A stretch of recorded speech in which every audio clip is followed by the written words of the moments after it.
Oh,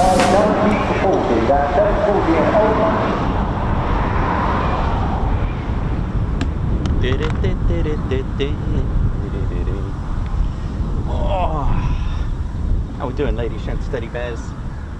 Welcome to the start of the week for us. I've got to remember that it's not Monday, it is Tuesday. In fact, Tuesday the 7th of July. Welcome to the Ted Coningsby channel. Starting the week here at Marham. Hope we're all good and well.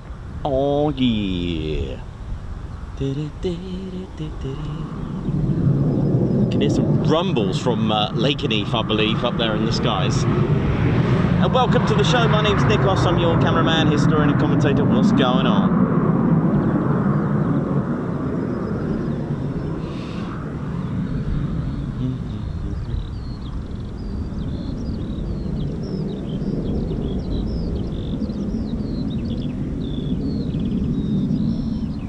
Welcome to the show. Hope we're all good and feeling well. No startups just yet. There's lots of rumbles up in the skies. Hope you're all good. Hope you all had a good weekend as well. Bit of a later start to the week. We were off yesterday. Here we are, Tuesday. Should have a 4-day week for you this week, with Mildenhall added to the list this week, and Lakenheath as well. Welcome to the Ted Coningsby channel. My name's Nikos. I'll be your cameraman and commentator for the day. We also have our squadron leader Ted Coningsby on the controls, and we're just waiting for our first startups. But in the meantime, little intro. Why not? Relax and enjoy. A little bit breezy, which has taken the heat off today, which is quite nice in a way. So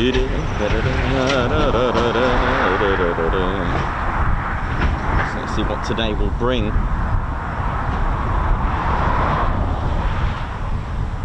So just waiting our first startups.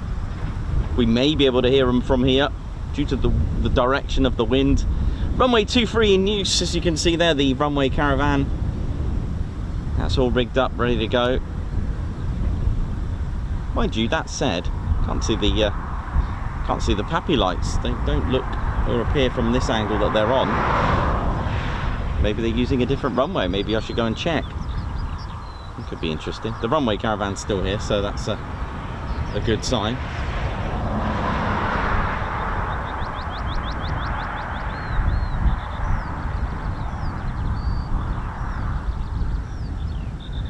Welcome to RAF Marham, a station that operates the F-35B. We've also got other components of the Royal Air Force here, those that keep their feet on the ground there and all, such as the RAF Regiment, 2620, Royal Auxiliary Air Force, and of course number 15, Royal Air Force Regiment as well.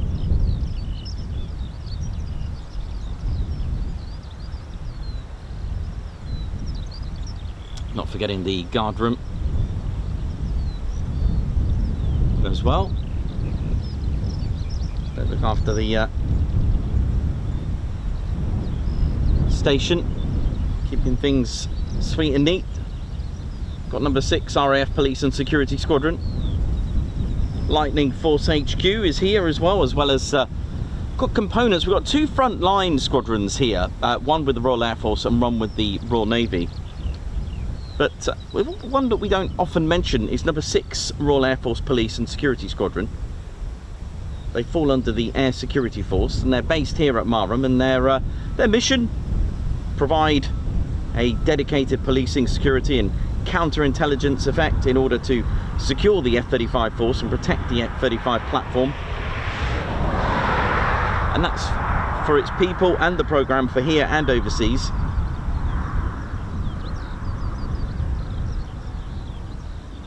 They are a specialist security force protection. Also, they are, like, as we say, LE, law enforcement advice for the F-35 operations.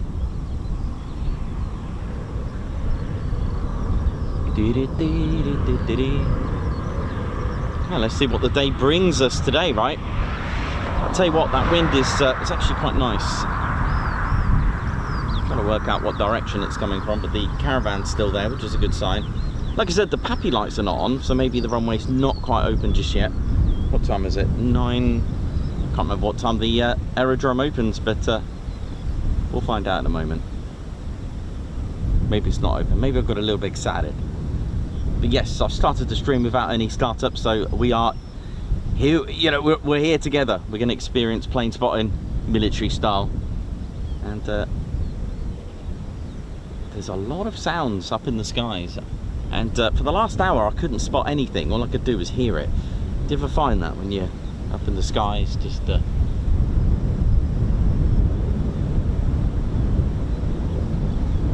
looking out for the any triangular aircraft looking object? You know, when you hear that rumble and you run out the door and try and see it, sometimes you could get lucky and see a few carrots, if you know what I mean. That nice orange. Oh, okay, well this is close enough.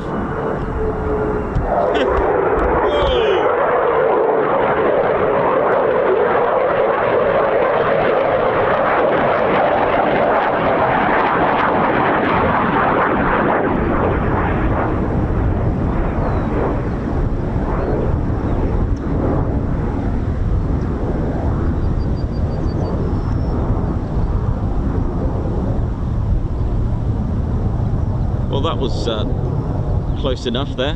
That was good enough to spot, wasn't it?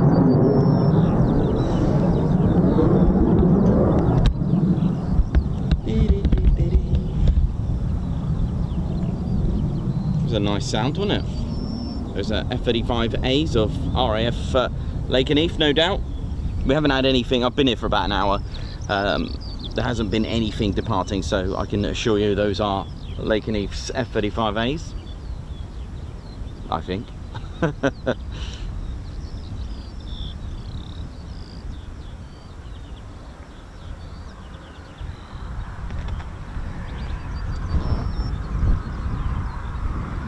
So welcome to sunny Norfolk here at Merlin, and we're just adjacent to, or close to, runway 23. I need to get Teddy a new flag. There's squadron leader Ted Coningsby on the controls. Here he is, just sorting his beret out. There he is.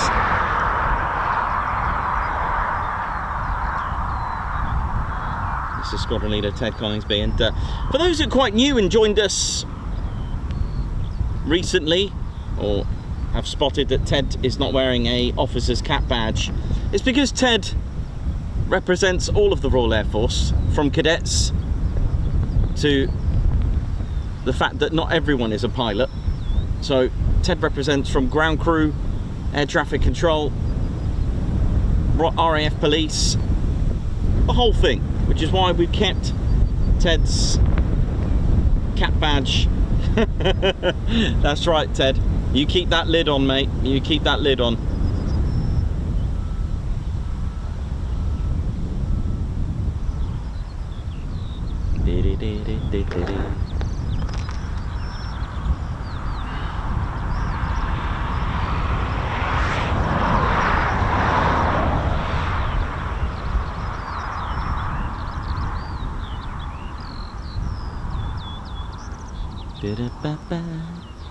So looking forward to seeing our first F-35Bs today. And yeah, I didn't quite finish off, did I? 809 Squadron are the Naval Air Squadron here. So they're the Royal Navy's frontline squadron that are here. Immortal are their nickname. They are here. They stood up in 2023, December, right on the last month of 2023. So they're the new kids on the block, shall we say, as we say. And they operate the F-35B, and they're Royal Navy. So we do have components of the Royal Navy and the Royal Air Force here. So that's our one of two frontline squadrons. The next squadron we have, which doesn't need a lot of introduction, it is the very famous 617 Dambusters squadron. That's right, they are here flying the F-35B now. The difference there is quite stunning, really, if you think about it. The fact that, you know, they formed in 1943 as Squadron X, a secret squadron, chosen to have Wing Commander Guy Gibson on the controls to look after and command and lead the very squadron to which they were founded to have one main role, and their success kept them going. And 617 Squadron, they got a very, very rich history. For those that don't know, it wasn't just the Dambusters. They were even at Coningsby as well. They've been flying the Lancaster at various stations. Woodhall Spa was actually their home, their main home. Now, I know that the connection between 617 and RAF Scampton is without doubt something that's embedded in history. The fact is that 617 Squadron's main home was actually, in fact, the satellite station of Coningsby, which was indeed RAF Woodhall Spa. Now, the fact that 1943 they were operating the Avro Lancaster, well, in 2018, if you were to tell the crew in 1943 that they would be flying the F-35B and told them what that was, they probably would think that that was all science fiction and part of H.G. Wells's new film. But yes, that was indeed correct. 4 F-35Bs arrived, brought to you by 617 Squadron here, that landed at Marham and the unit's home. So that's our RAF frontline F-35B Squadron. So we have 2 front lines, one with Royal Navy, which is 809 Naval Air Squadron, and we've got 617 Dambuster Squadron. Now, to train them, we have a Squadron 207 Squadron, which is the OCU, Operational Conversion Unit, and they will train and get the pilots qualified on the F-35B for both the Royal Navy and the Royal Air Force. Okay, so there we go. Again, 207 Squadron. They were the first to operate the Avro Manchester, and that was at Waddington as well. A lot of Avro firsts in operational wise were at Waddington, with 44 having the first Lancaster 207 there, and also 83 Squadron having the first Avro Vulcan at Waddington. Waddington and Avro, they seem to have a lot of connection there in history as having the first squadrons to operate an Avro aircraft as such. So it's quite spectacular. I love stuff like that. I love details and information like that. So there we go.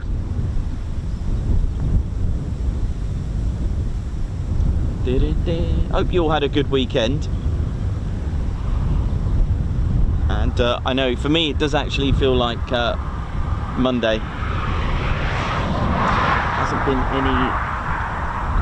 Hasn't been any startups yet, unfortunately. I thought I'd just start the show anyway, just get the ball rolling out there. You know how it is.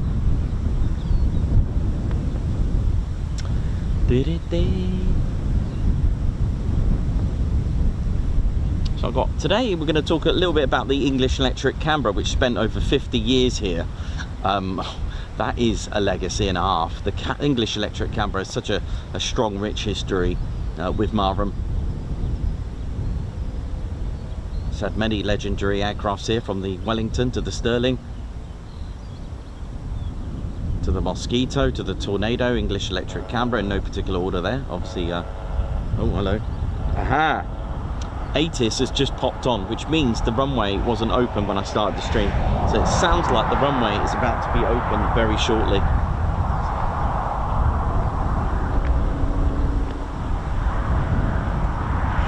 Which is why the PAPI lights aren't on, because the runway is not quite open yet. That'll be why.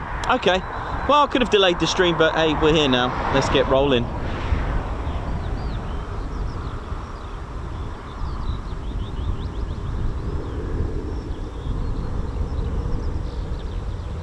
I hope you're all good and well, ladies, gents, teddy bears. Hope you're all fit and healthy.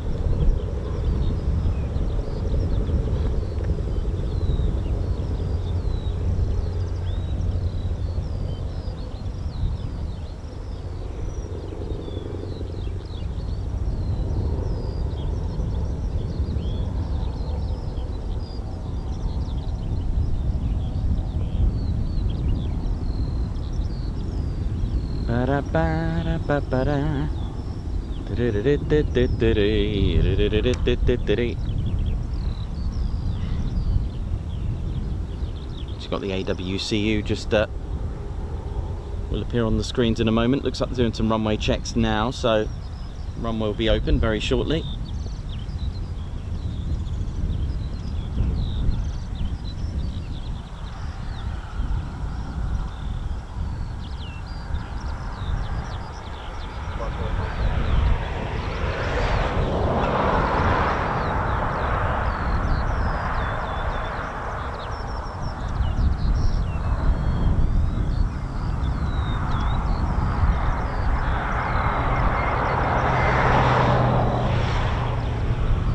So a lot of the airfields in the UK have a runway caravan.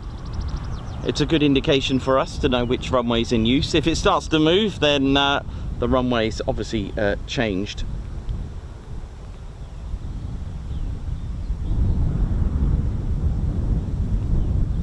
Now they can come in a sort of like a motorhome form or a towed form. If you'd like to buy one, there's a company called airportsuppliers.com. Airport suppliers. They if you, I don't know how much they are, you're gonna have to inquire. Shall I inquire? Shall I find out how much one of these cost? That'd be cool. But for those that don't know, this checkered vehicle, it's called a runway caravan, normally parked here at the touchdown end, very close to the threshold of the runway. Their purpose is to provide shelter and communications for an air traffic ATC controller, and their role is to literally be a visual inspection on approaching aircraft and provide radio and visual warnings of any issues on approaching aircraft to the pilot.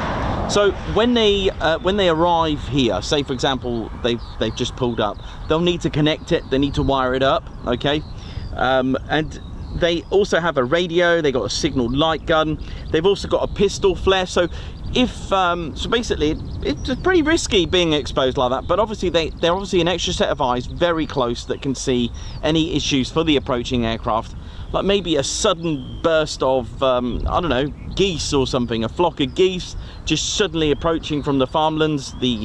You know, they'll initiate a flare gun. There could be a pop tire which just happened on a vehicle, just something. So they are quite a crucial, you know, component of any aerodrome safety. They are equipped to provide basic air-to-ground communications between the controller and pilot, and there's also ground-to-ground communications as well with the air traffic controllers for coordination. The caravan is designed to be towed or driven and deployed very quickly. They do have aircon, and obviously they do have some form of facilities, if you know what I'm trying to get at. So yeah, really important for a visual as well. So if the runway was to change, they will disconnect it and move on to the next area where the runway's in use. So if runway 05 was going to be in use, they will then drive it to the other end. That's it. If 01 was going to be in use, they'll drive it to there. So yeah, very interesting, very dangerous. I've seen a crew evacuate at Coningsby before. I'll never forget it. It was Valentine's Day. I think it was 2023 the year. I'm just trying to think. 2020? No, it was 2023. And it was Valentine's Day. I know that because it was a Valentine's Day special. The curse of the Valentine's Day specials that I have are absolutely horrendous, and I don't really wish to do them anymore because there's always foggy, there's always something going on, and there was so much poor visibility that the Typhoons, when they RTB'd and were on recovery, they were struggling to land, so they had to evacuate the runway caravan. So that can happen. I've seen it, and the Typhoons in the end diverted to Mildenhall in the end. So happy Valentine's Day. So one I will never forget. It was pretty tense stuff, really. It was pretty. Full boy agrees, and then if you can hold that. So yeah, there we go. That was interesting.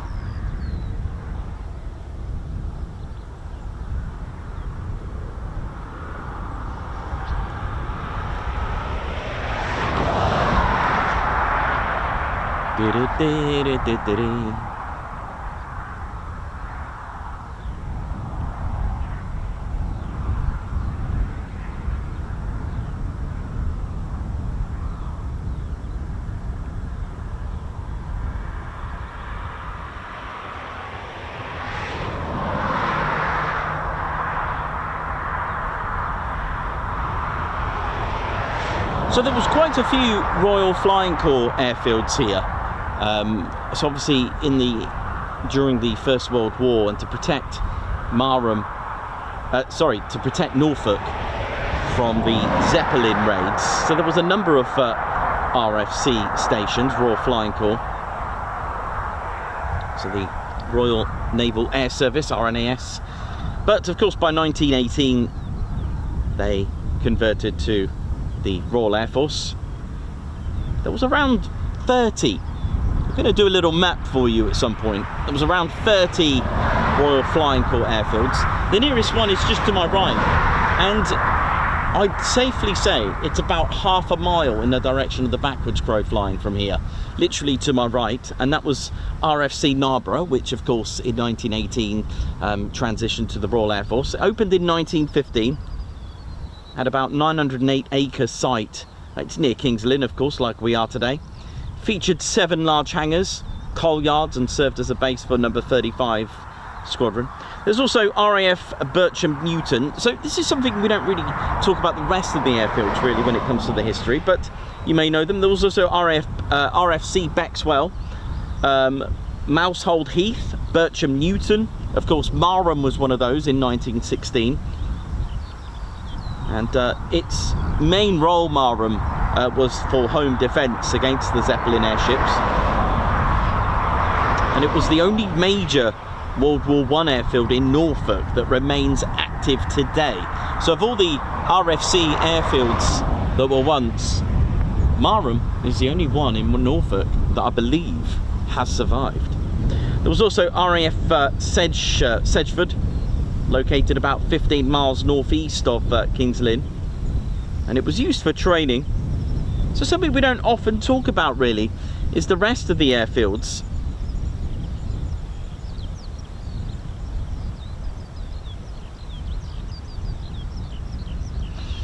So pretty amazing really, isn't it?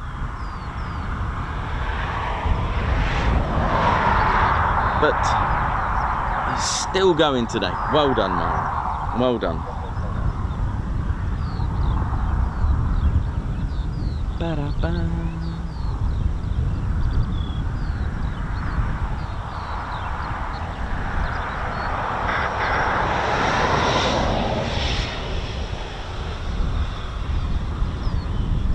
So a very good morning to everyone.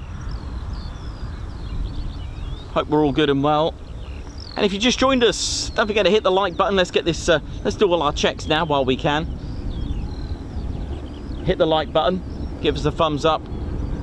I'm sure we'll get some F-35Bs, but I must confess, there is always a risk of seeing nothing here at Marham. And do remember that it's not the most busiest of all the stations that we go to. It can be. A busy day would mean 10 departures, so anything above 10 is a good day. Alright, you've got to remember there's only 2 frontline squadrons, and of course they're probably somewhere in the world, or components or flights of them somewhere. Of course the RAF are a global operative force, so you'll probably get mostly 207 Squadron doing the latest and greatest training on Royal Navy and Royal Air Force pilots. Again, for those that like to know, not that we'll see it from this particular angle, just like Coningsby with 29 Squadron being the OCU, when the pilot first gets into the F-35B, they don't take off. They'll do all the training. Coningsby is about 8 weeks before they even get in the Typhoon. I can't remember with F-35Bs, but I would imagine it's the same sort of thing. Maybe about 8 weeks before they even get in the F-35B. What we're talking here is pilots that have qualified and had their wings and passed their AFT, their advanced flying training at Valley, for example. So you go to Valley and you do a couple of years for your fast jet training. You would have a go at the T6, sorry, the Texan. I keep calling it a T6 because it is called a Texan. Sorry about that. It's, sorry, not the T6 Harvard. It is the Texan, and which has got the Pratt & Whitney's PT6 engine. I know there's a lot of sixes and numbers to remember. They'll have a go on that for about half a year or so, and then it's about 18 months, I think it is, on the Hawk.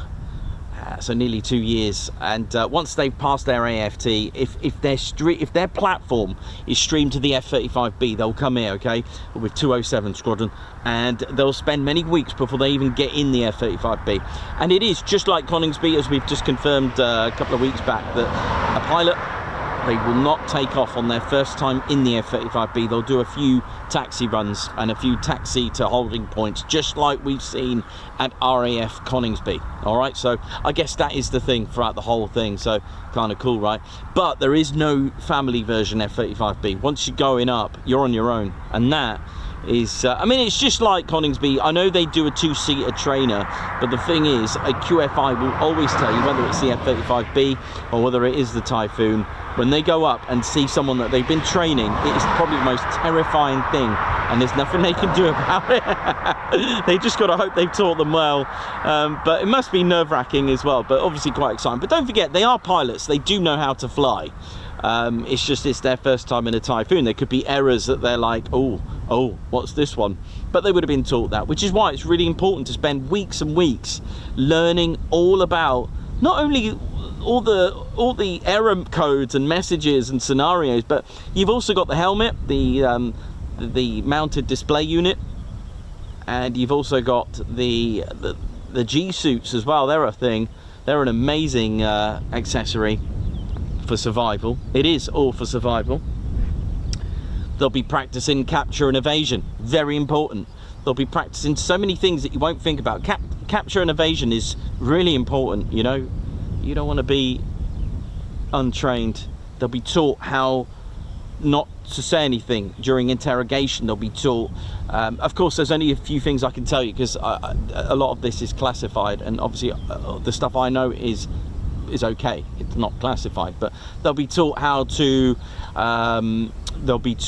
say things that will have some sort of code, but the point of it is how to you know, keep, you know, because they will be, it's not a hotel. If you're caught, you know, you're going to expect some nasty stuff, so they're going to be taught how to survive that, and what to do scenarios. It's quite a morbid thing when you think about it, but it's something they'll need to learn. It is the way it is. It's sadly, that is the nature of it. Of course, you got the combat tactics up in the skies, weapons, pretty amazing stuff. I'll see if I could get hold of a HOTAS, hands-on throttle and stick example somewhere.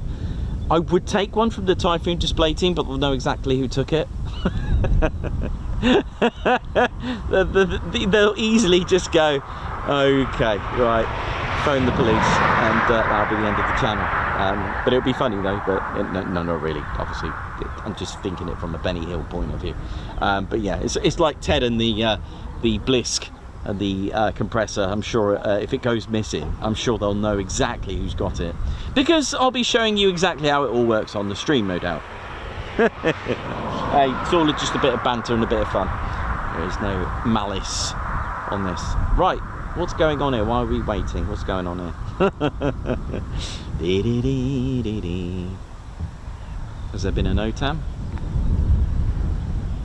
Are they suddenly on nights? I do worry, because as far as I know, they're on days today.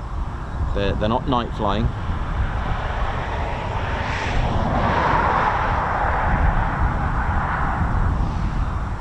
But I'll tell you what, I'm going to go and grab the famous cup of tea.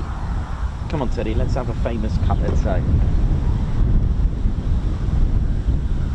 A little bit breezy, but it's nice. It's a nice little soothing wind.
Gonna check ATIS, make sure I haven't messed up. that they're probably on nights or something, but I don't think they are.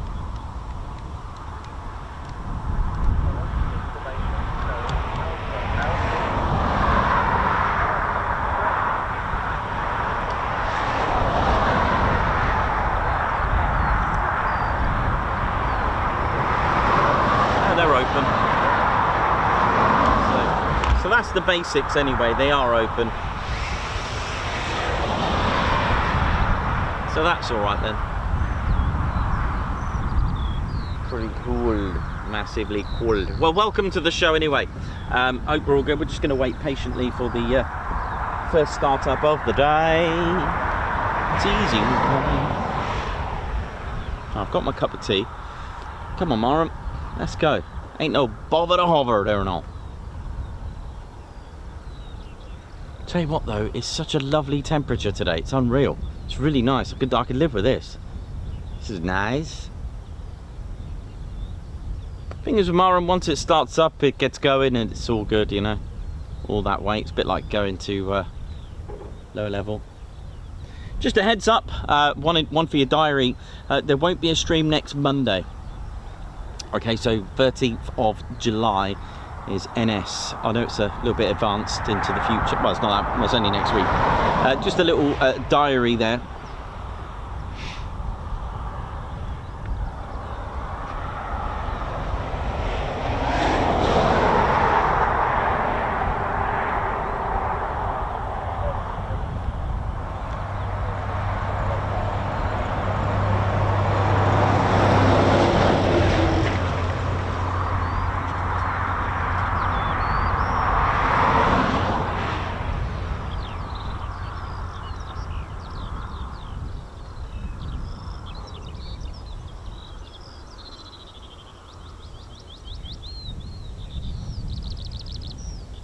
It is a lovely day. I could just forget what I'm doing here.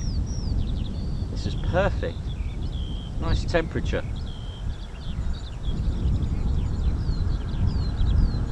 Just trying to establish if there's been a start-up.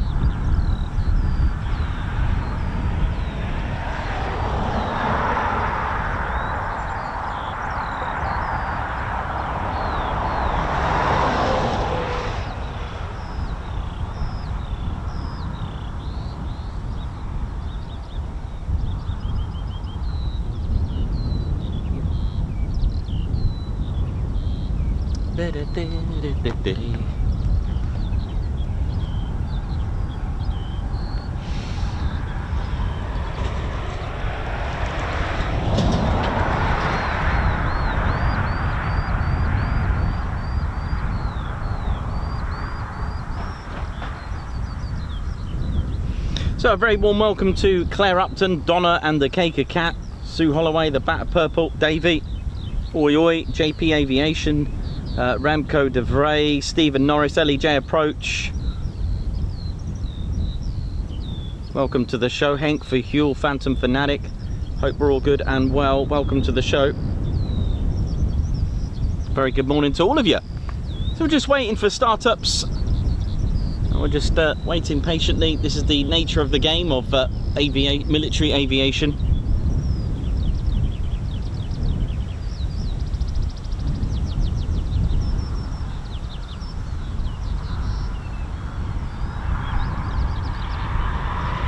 So we're just off short plane, so the background traffic should start to get lighter and lighter once we get past sort of 9:30, 10 o'clock.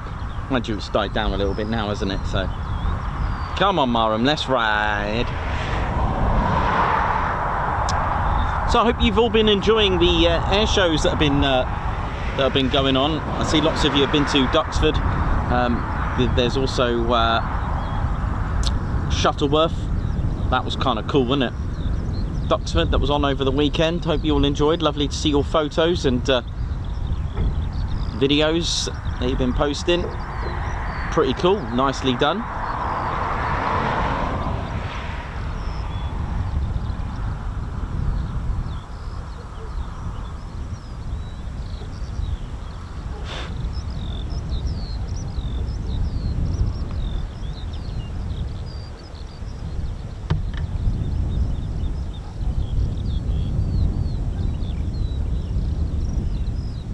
trying to establish if I can hear an F-35B start up down there.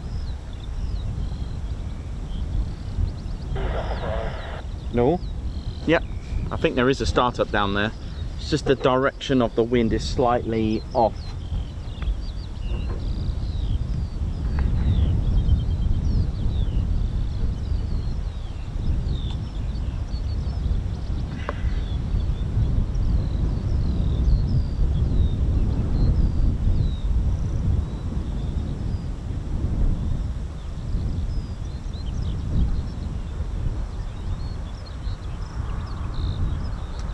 So if you are coming to this spot, please don't block where the farmer needs access to their land.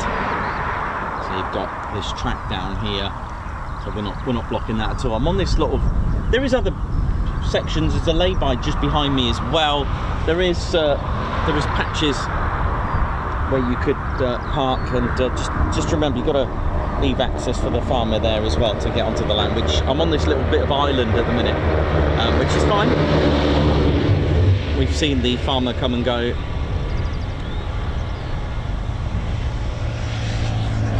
With no issues. They always give us a thumbs up, and if they tell you to move, just move. Simple as that. No issues, no dramas. I don't know about the lay-by behind me. It looks like the farmer needs to get access into there, so just ignore that one. I don't know. Thing is, it's not like you can go walking off anywhere from here anyway. You just kind of park up and stay here. It's a park and view scenario here.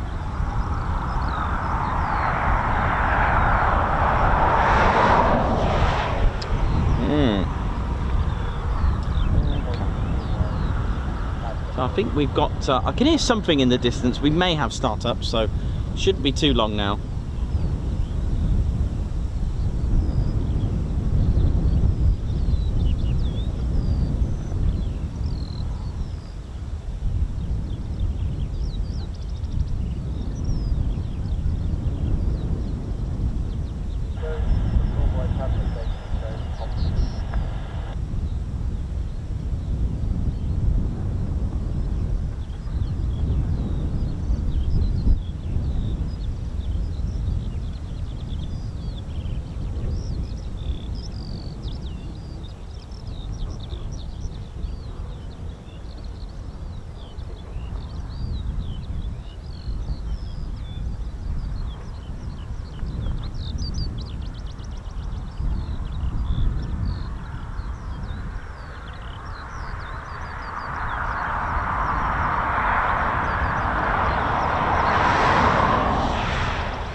It's a stunning day. The temperature is just absolutely magic here. I can't get over how lovely it is. It really is splendid. A little bit windy, but I'll tell you what, Taxi words press, here we go. That is.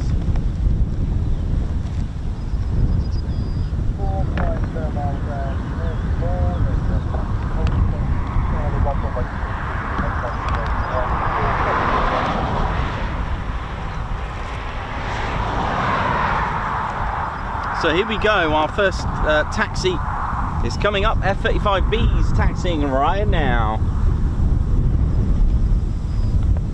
So looking forward to this. That is correct, QNH 1014.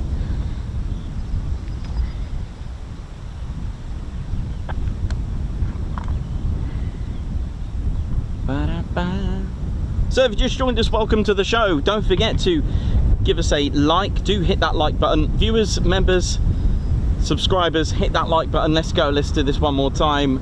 A nice little start check.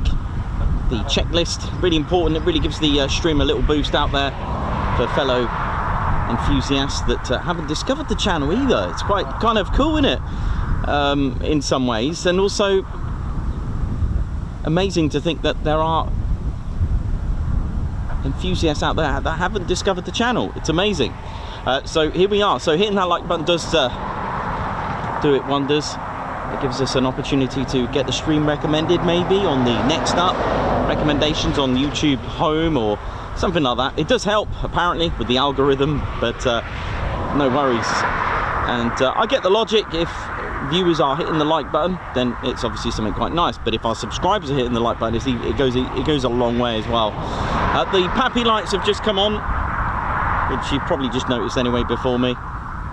Precision approach path indicators, they will be switched on facing the runway in use. They are on the either side. Look, these 4 boxes. PAPI, PAPI, precision approach path indicators.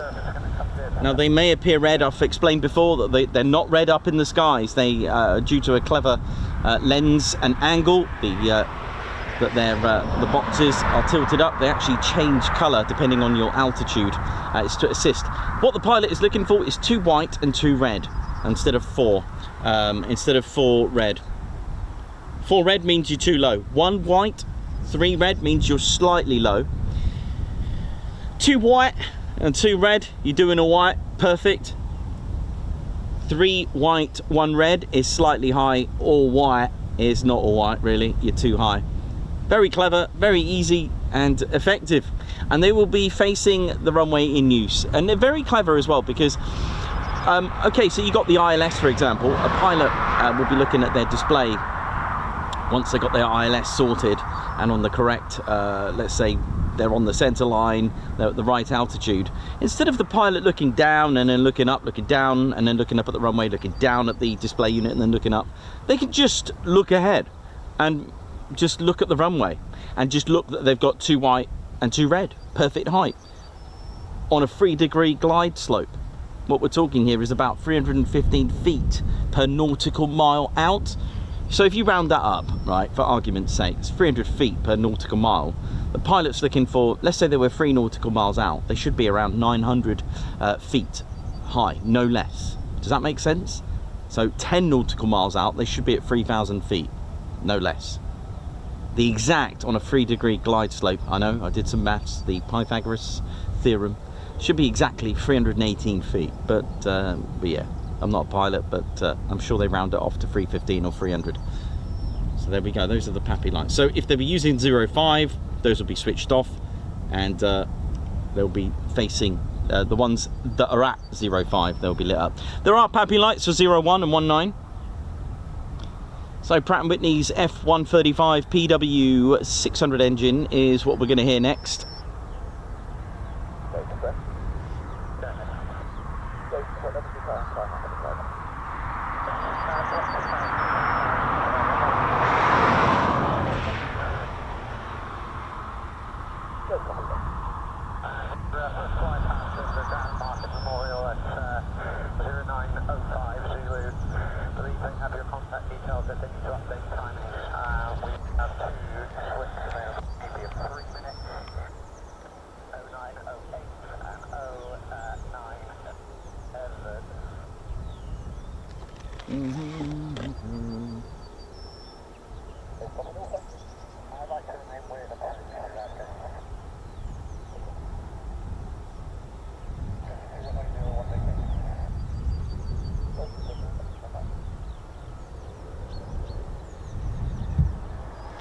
Right, get ready. Here we go, our first F-35's coming up. Ride.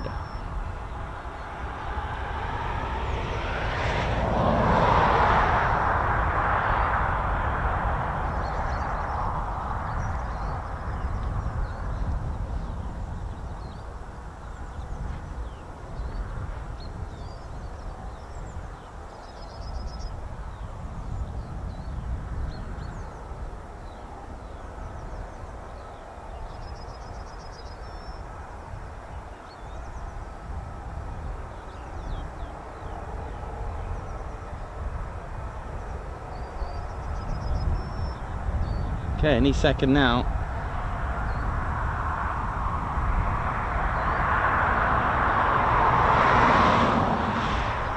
Should be seeing our first F-35Bs. Now these are classed as STOVL, short takeoff and vertical landing.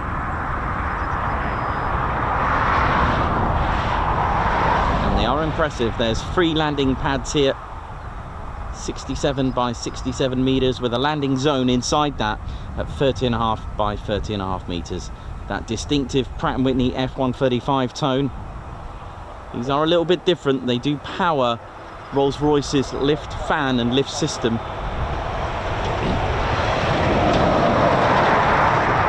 Rolls-Royce and Pratt & Whitney working in harmony to make a 5th generation hover, which it ain't no bother. But, it's just remarkable.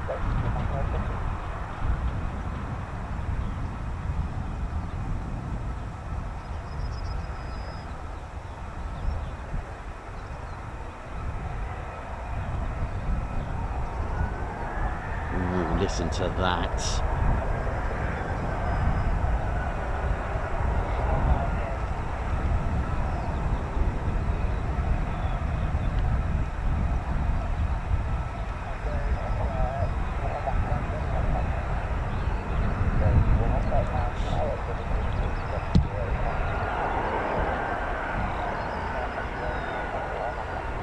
Any second now we should be seeing an F-35B. I don't know how many we've got, but we'll just take what we get.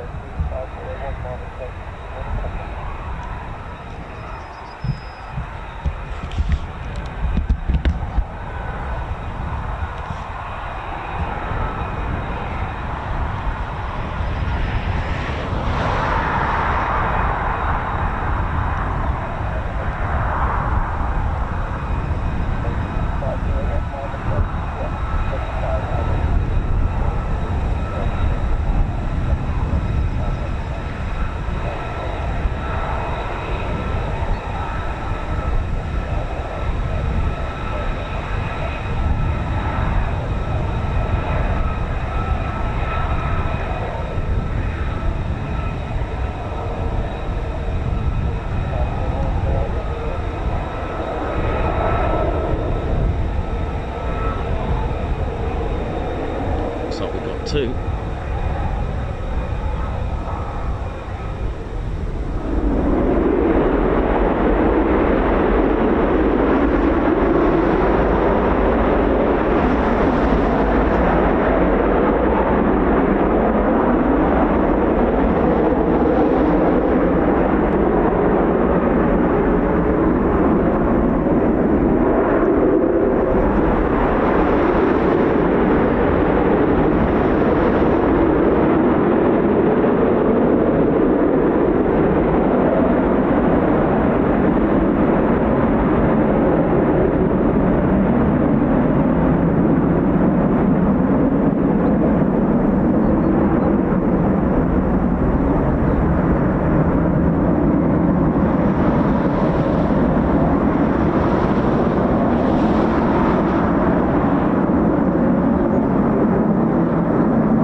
So hopefully we see them vertically land. That's what we love here.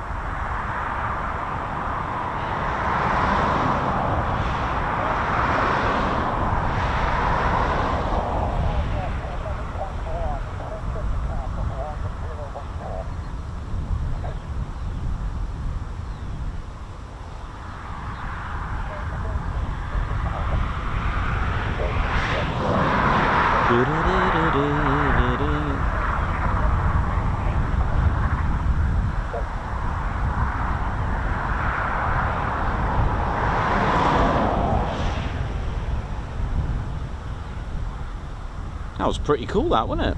Nice when they come round. I've been noticing that, well, they're not going to always do that. It depends where they're going. But I suppose when we were at the piggery end position, we never got to see that very well. So I'm looking forward to seeing 05 departures from here. I know it sounds silly, but we missed out. I say we were all there together. We missed out on a bit of a, well, I did actually, so missed out on an unrestricted climb, a performance takeoff, call it what you will. It shot right across the runway. It must have been at ant height. It was lower than the tower from our perspective, and then I just caught a glimpse of it with my eye just go vertical, like literally pull back on that stick. It was pretty remarkable. So I'd love to imagine what it would have looked like from here. I'm not saying they do that all the time, but they do performance takeoffs, and one of the most common questions I do get asked is, do we not see afterburners here? And the answer is you do, you can do. So there's a couple of things. Is first of all, the runway possibly needs a bit of an upgrade. It may need some TLC, which is probably why we're not seeing any short takeoffs here at the minute, or even afterburner. But the other factor is that the F-35B actually has a higher thrust to weight ratio, believe it or not, due to the fact, probably because of the amount of fuel that it can't have, due to the 1.2 tons of Pratt & Whitney that it's replaced it with. So it doesn't really need afterburner. However, even aircraft that are visiting don't usually have the afterburner here. So my thinking is that we may see a runway upgrade, possibly. It's just a guess, but they don't really need it. It's the same with the Typhoon's thrust to weight ratio. The Typhoon's thrust to weight ratio is so good, and the fact that it is super cruise anyway, doesn't it really need the reheats? It does use 3 times more fuel, but it's always good to see. I get that. We have seen afterburners here before, a few years ago, about 4 years ago, which makes me think that it is possible that there could be some runway upgrade coming soon.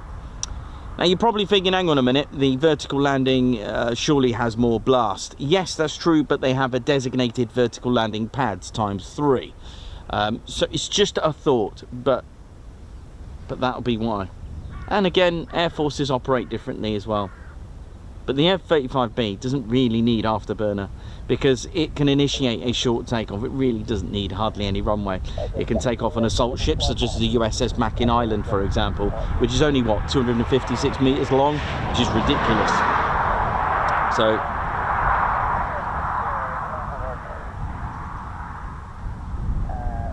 So the benefit of, the luxury of Marham is the fact that it does have options if they are going to upgrade a runway, for example. You have 01 and 19, and there's also a special runway, which is part of the taxiway at the moment, but there is another runway, runway 10 and 28. It's not an official runway, it's still there on Google Maps. What used to be the Class A configured runway, which was developed during its upgrades when it was a VHB, very heavy bomber base. Sculthorpe and Lakenheath were chosen to become VHBs. And this was all due the fact that, all due for the B-29s.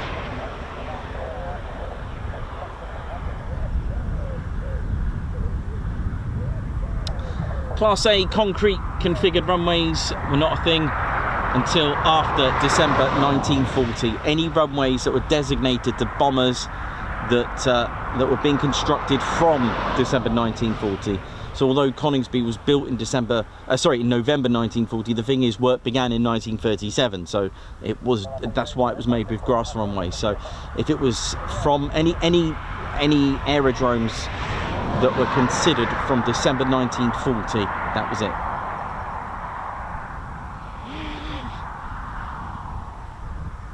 So 2 F-35Bs, we may even get vertical landings, who knows. It's a splendid day out here.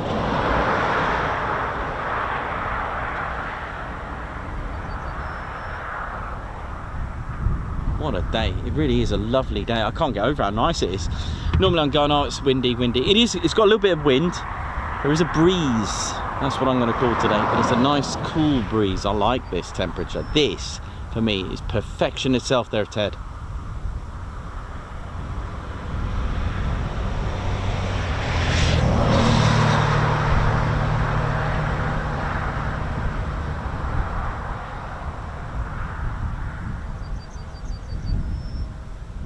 Nice little chill. Tomorrow's going to be a chilled out stream as well. We're at Mildenhall tomorrow. That's the plan anyway. So, bit of Mildenhall heavy action tomorrow. I do love Mildenhall. Another chilled out stream. Childenhall as it's dubbed.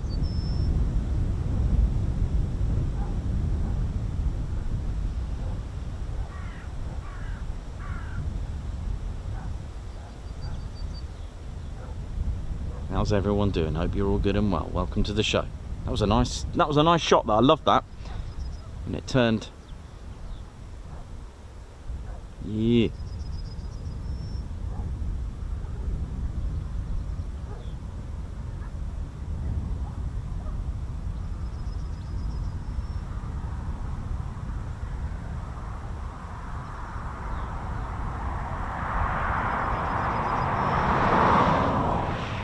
And as mentioned before, I wonder where the Marham's flying club have gone with their Fournier aircraft. I haven't seen that for ages. Maybe they've gone, maybe they've moved. We also get quite a few PDs here, practice diversions from either the RAF or the United States Air Force.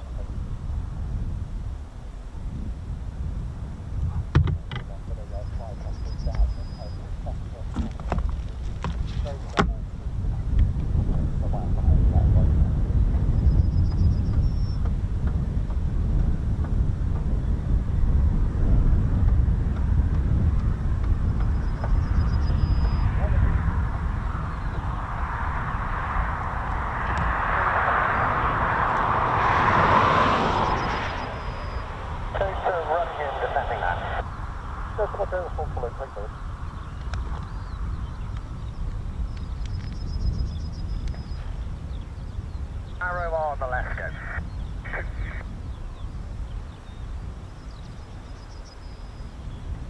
36 is the speed.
Well, here we go. Oh yeah, look at this. Oh man, if I'm quick enough.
Cool. That's nice. What's that? The flight that took off earlier, those are F-35Bs from Marham.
Beautiful.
doing, ladies, gents, teddy bears? Hope we're all good and well.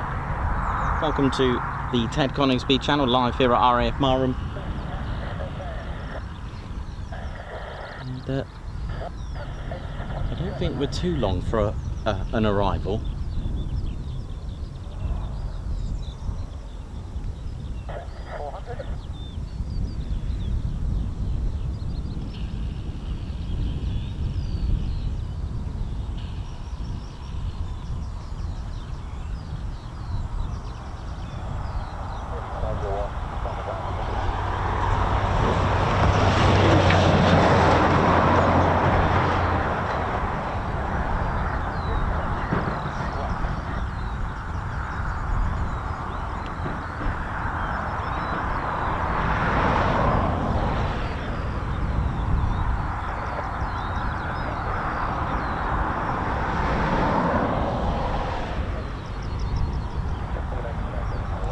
Looks like we got a US, a Royal Navy.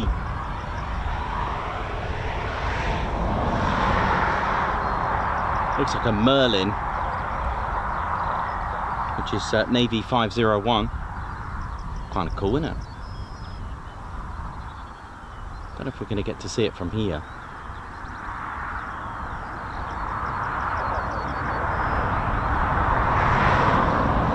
Morning, Ian McCabe, how you doing?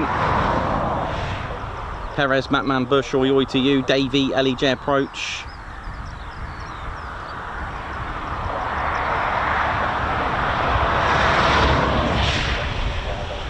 There is a Royal Navy Merlin nearby.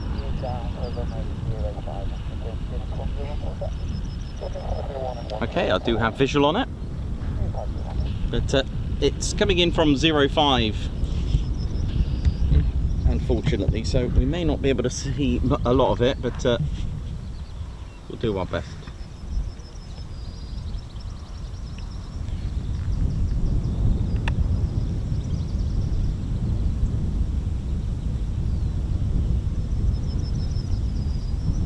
I could cheat and do that.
visitor.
Pretty cool, isn't it?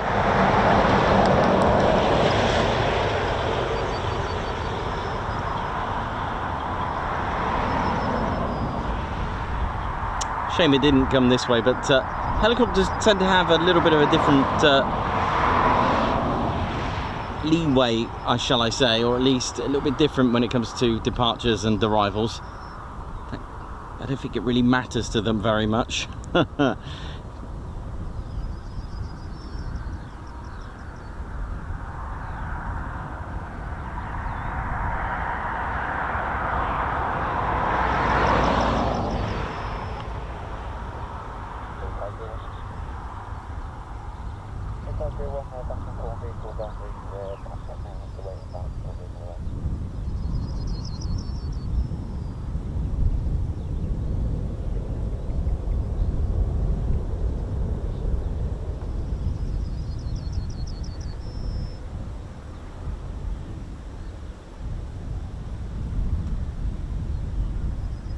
So, 2 F-35Bs and 1 Royal Navy Merlin helicopter.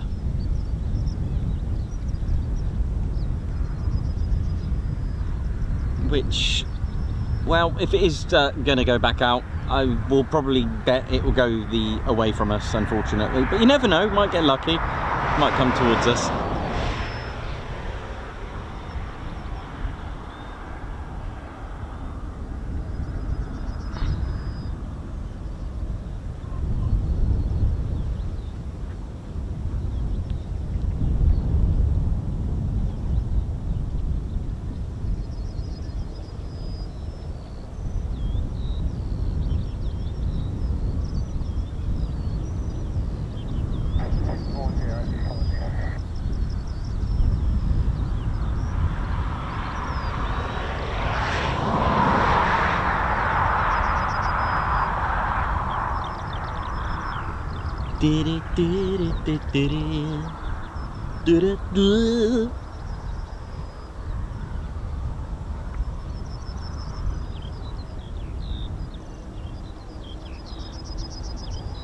Well, let's see if we get the F-35s hovering as well, like a helicopter.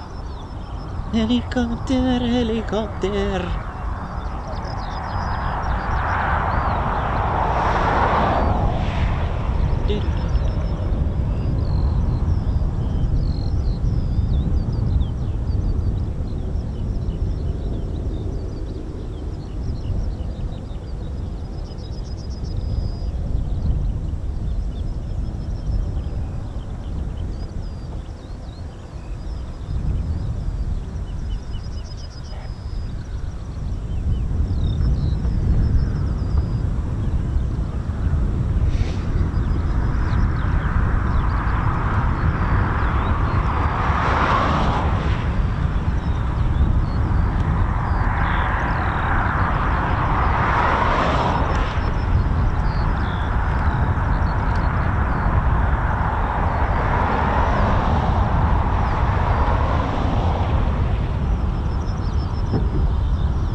It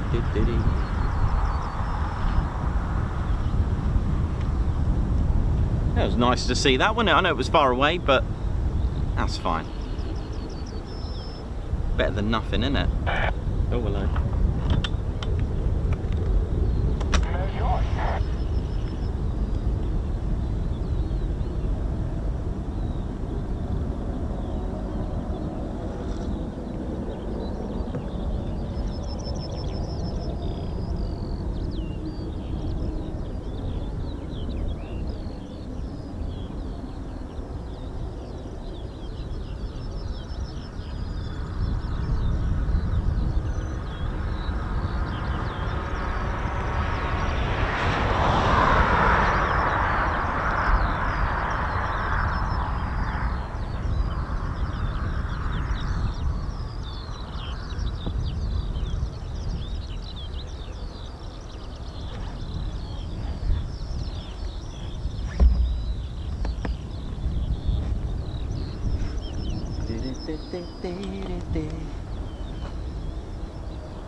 You can still hear the lovely Merlin engine.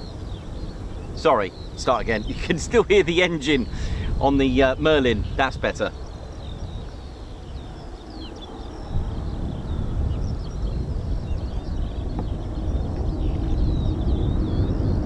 I have had Apaches here before and Wildcats, I think. Definitely the Apaches. Can't remember the Wildcat actually, I'm just trying to think. No, Coningsby for Wildcats.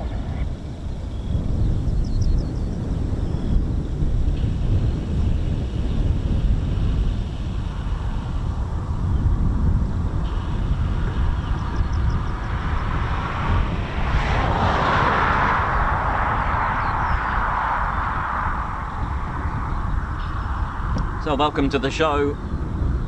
Tuesday the 7th of July 2026 here at Marham. We've had 2 F-35Bs go out and 1 arrival of a Royal Navy Merlin.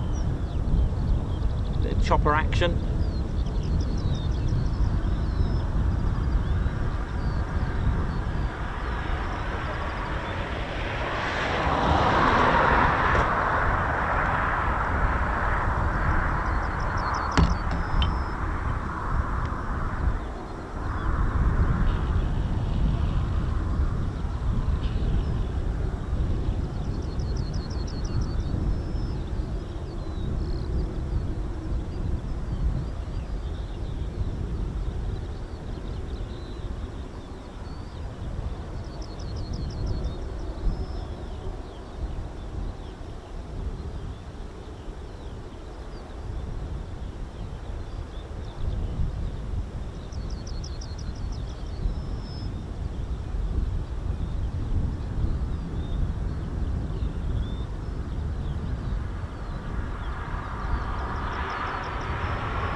Oh.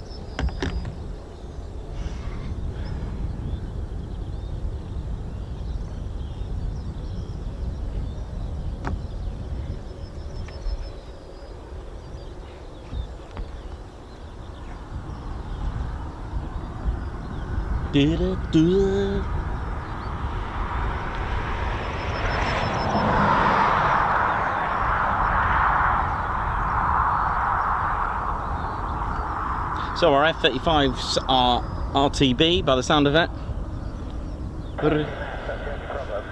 Returning to base.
Oh, low brake, here we go.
I see Stovall mode. Well, things are about to get loud. Here we go.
Magic, absolute magic.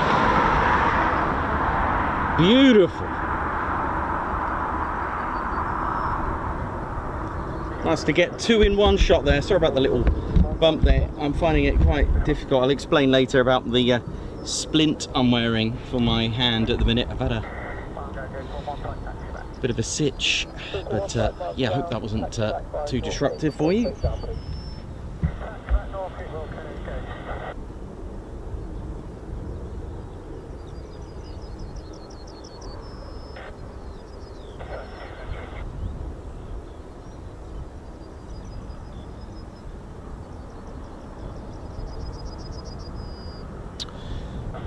Flying Duke. Actually, vertical landings use a lot more fuel. In fact, if the pilot actually overshoots it, it's actually more fuel efficient to go around with that.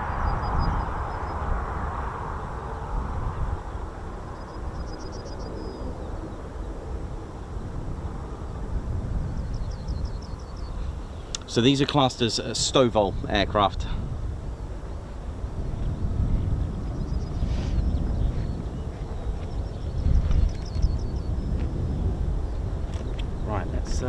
Let's show you a little bit around.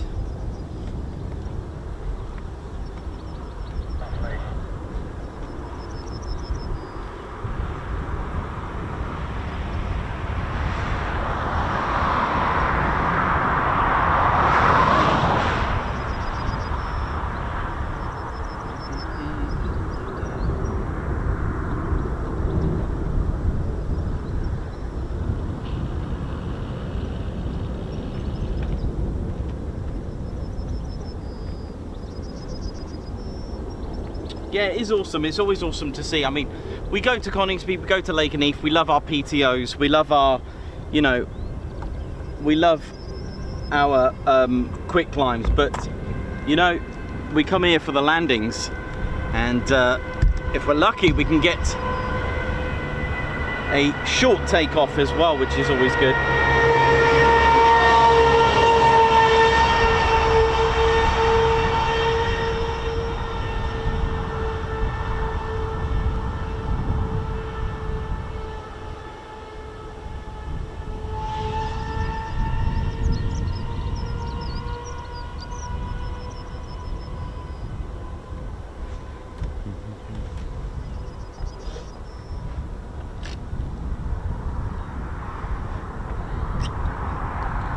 How we're doing, ladies, gents, teddy bears. Hope we're all good and well.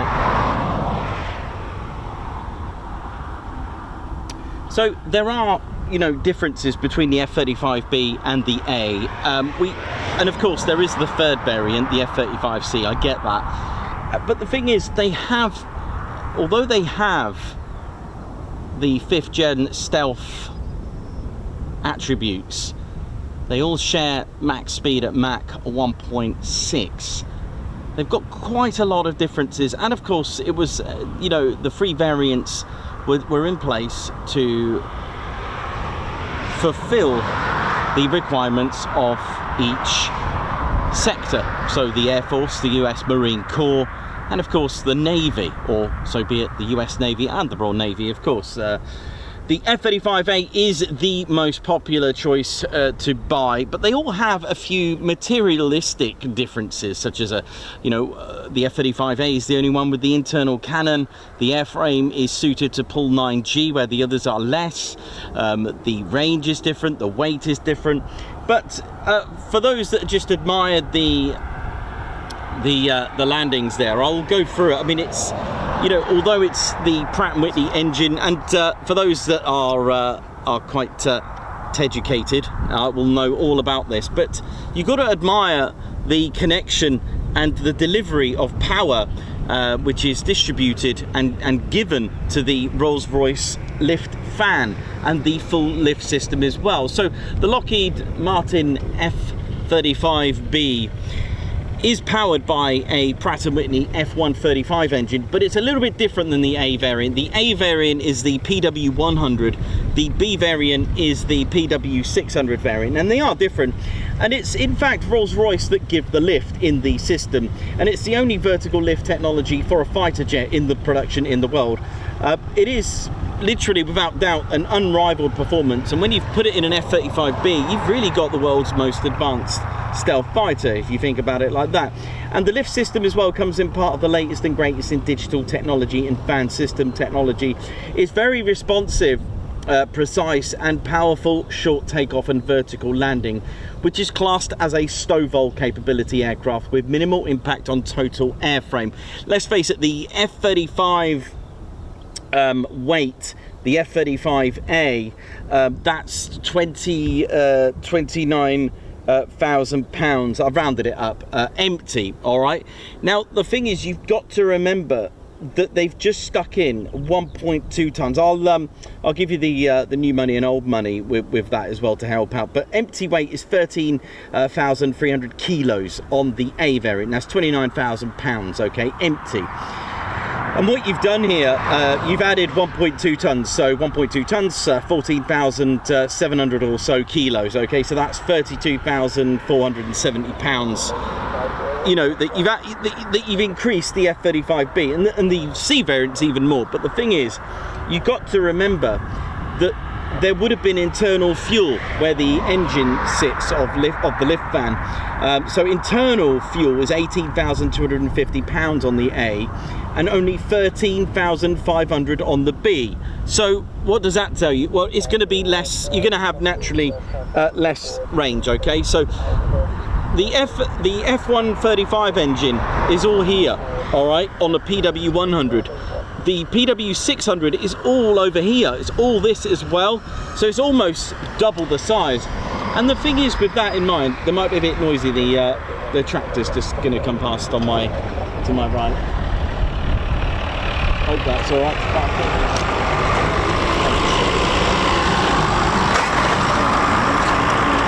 So yeah, keep that spot clear for the farmer to get in and out, which I've done with no different. Yeah, so you've got to remember, that's a lot of fuel. Okay, that's 5,000 pounds of fuel gone just so that you can hover. So there is a bit of a trade-off there, right? You've got to remember that. So that is a massive trade-off, but it gives you the ability to operate from short assault, you know, small assault ships, and you know, and operate from small runways. We're talking about 256 meters on the USS Mackinac, and that's probably the smallest assault ship I can think of this operates from. I know one of the most itching questions and one of the most popular questions: can it take off vertically? It can, but it doesn't, which is why it's classed as a short takeoff. Okay, Harriers, when they were fully loaded and fully fueled, they did not do a vertical takeoff. They would do a short takeoff because you're adding so much payload. In fact, you've got 15,000 pounds of payload on the B variant. The A and the C, yes, because of the weight that they've just added to have a lift fan, you have to have a trade-off. Okay, so that's why it's a short takeoff and not a vertical takeoff. It can do it. They did tests, but the thing is to not impact the weight, etc. Then just do a short takeoff. It's very, very impressive. Okay, it's one of the most remarkable things. But we will talk a little bit about the F-35B's lift system. The system is in fact a descendant of the Pegasus engine, and it comprises of the lift fan, the drive shaft, the free bearing swivel module, which is abbreviated, if you ever see that, as free BSM. They've got the roll post, so you can roll from left to right. Rolls-Royce literally have put this in to operate just for Stovall mode, right? So when I talk about the free BSM in a moment, okay, it's a thrust vector, but it's not like a thrust vector, say on an F-22. It's just been in place just for short takeoff, vertical landing. So what that means is it has a max speed that it can initiate, and that's about 250 miles per hour. Okay, so you can't actually activate this while you're in aerial combat and do some fancy maneuvers. The F-35 is naturally a beautiful, agile aircraft airframe to maneuver. Okay, so it can do all that. It can do all the loiter time that it's got, because that's what it's been designed to. A lot of people have this misconception that stealth means invisible or it won't ever be detected. That's not true, because stealth will be detected. Okay, stealth is the ability to go undetected for as long as possible. That would be probably the best description in a dictionary. I reckon the Merlin's going to go out in a moment. So how does it all work? Well, let's have a quick look. Okay, so when initiating the Stovall mode, the auxiliary air intake opens. That's what these are. Okay, that opens out, and that's probably going to break. And what's cool about this model, you can see the shaft. You need to power the Rolls-Royce lift fan. You need to power it, and to do that, a very clever shaft has been put in, and it delivers 29,000 shaft horsepower. That is insane. All right, so the F-135 engine, is delivering the power to the lift fan. Okay, this is not a brake, an air brake. It is literally designed this way because earlier prototypes had this two-door system over here for that, but they found that the airflow wasn't good. And just remember that when this opens, the bottom part opens, but if your aircraft is stationary, what do you need to make thrust? You need air and you need fuel. Combine it together, bang. The thing is, if you're stationary, your intakes are not really going to get a lot of air. So what it does, it sucks in the air, okay, and that bypass air allows, there's roll posts here that allows you to pitch and roll, so you can roll, that's probably the right word, and roll. But let's go back to the lift fan. What's going on here? So you've got your auxiliary air intake here, okay, to suck in that air. You've got this that absorbs in and sucks in that air. So what you've done here, you've actually got an engine and you've tilted it vertically, all right? You've actually got now a vertical engine. It's a two-stage system, 50-inch diameter blisk system. So they're hollow bladed, okay? The blisk means they're counter-rotating, so the top part is going one way and the second stage is turning the other, all right? So what you've got there is, I think one of the stages is a blisk, okay, hollow, Okay, so what that means is a disc and blade all in one titanium unit, whereas the next stage is the blades are actually attached to the disc. And what you've got there is 20,000 pounds of cold thrust. These grills, or these slats, they move at a certain angle. 5 degrees, I think, moves it forward, and 40 degrees can move it back. So, but that's not going to make you hover. All right, so let's see what's going on at the back. Now it's time for the free BSM. Okay, so you I love this. It always breaks on me, this. I know. I owe Lockheed Martin quite a lot of money for repairs. Hang on, this opens up. And it's called a free bearing swivel module. 45 degrees for a short takeoff or a slow land. This can also swivel from left to right to make it more stable. And what this does, it's called a free BSM. The reason why they've done that is so that it can align to go from a short takeoff or a vertical land. All right, can do 95 degrees, 0 to 95 degrees in 2.5 seconds. It is amazing. And you can see the 3 stages called a free oh, here's the Merlin, actually, sorry. Don't think we're gonna get it.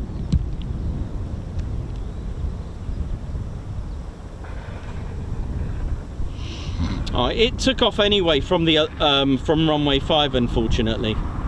It's a bit of a shame. I knew my luck with helicopters at aerodromes aren't always the best. They always come in and take off on, shall we say, our wrong end, which is a bit of a shame. I wasn't expecting that to be in our favour. But anyway, just a quick one.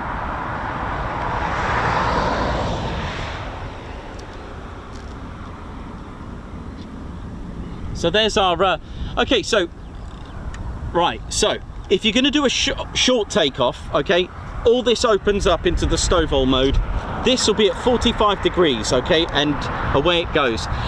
This will also move to match the gradient off the ski jump, for example, as it takes off. And these push down, the elevators push down to give that downforce and lift the nose up. And then you'll see it lift up, the elevators push up as well. It's very, very clever. It's all done with fly-by-wire. And yeah, so it pushes down. You'll notice it on takeoff. It pushes down and then this really aggressive lift off like that. It's absolutely amazing that it can take 15,000 pound of payload. That is exceptional. All right. Now for the hover part, what you've got 20,000 pound of thrust here and 20,000 pounds of thrust here. That's going to make you hover. And it will also point in the direction of like aggressive wind as well. So a bit like taking off from a runway. Okay. Now then, you've got your grills to move forward and back, okay, and then you've got your roll posts under here and here. All right, this will make you move from left to right, and then this swivels from left to right as well to give it a more stable experience. Now, a couple of things to bear in mind. There is something that you may notice and probably thought it was a little bit fancy at an air show. The F-35 will always open the weapons bay on vertical landing. Trust me. Now, you may have seen it at air shows, thought it was something fancy. Have a look at official Lockheed Martin F-35B videos and you will see that the weapons bay always opens on a vertical landing. Slow landing is fine and a conventional landing is fine. The reason why it does that, if it didn't do this, well, first of all, I'll let you know what it does. It acts as a cushion.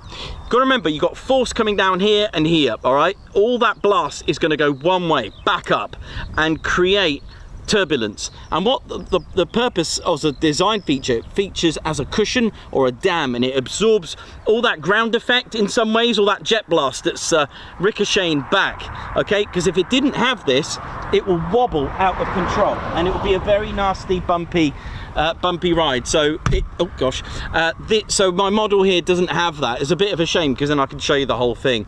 And that's it really with that. As I mentioned, they had a few different designs. They had a 2 doors here and 2 doors here. And although I said about stealth, you've got to have serrations everywhere, these awesome serrations to make the radio waves go somewhere else. So basically the angle of incidence is not going to equal the angle of reflection, vice versa. But what they did, they found that it needed to be smooth because it affected the air going in. So it is like a helicopter coming into, you know, getting sucked into there. It is quite amazing. You know, when you think about the concept of the F-35B and what it does, it really is pretty amazing. Yes, the G rating is a little bit less than the A. It's a +7. The C variant is +7.5. The C variant has an extra 4 foot either side with folding wings, bigger wing area for a bit greater lift.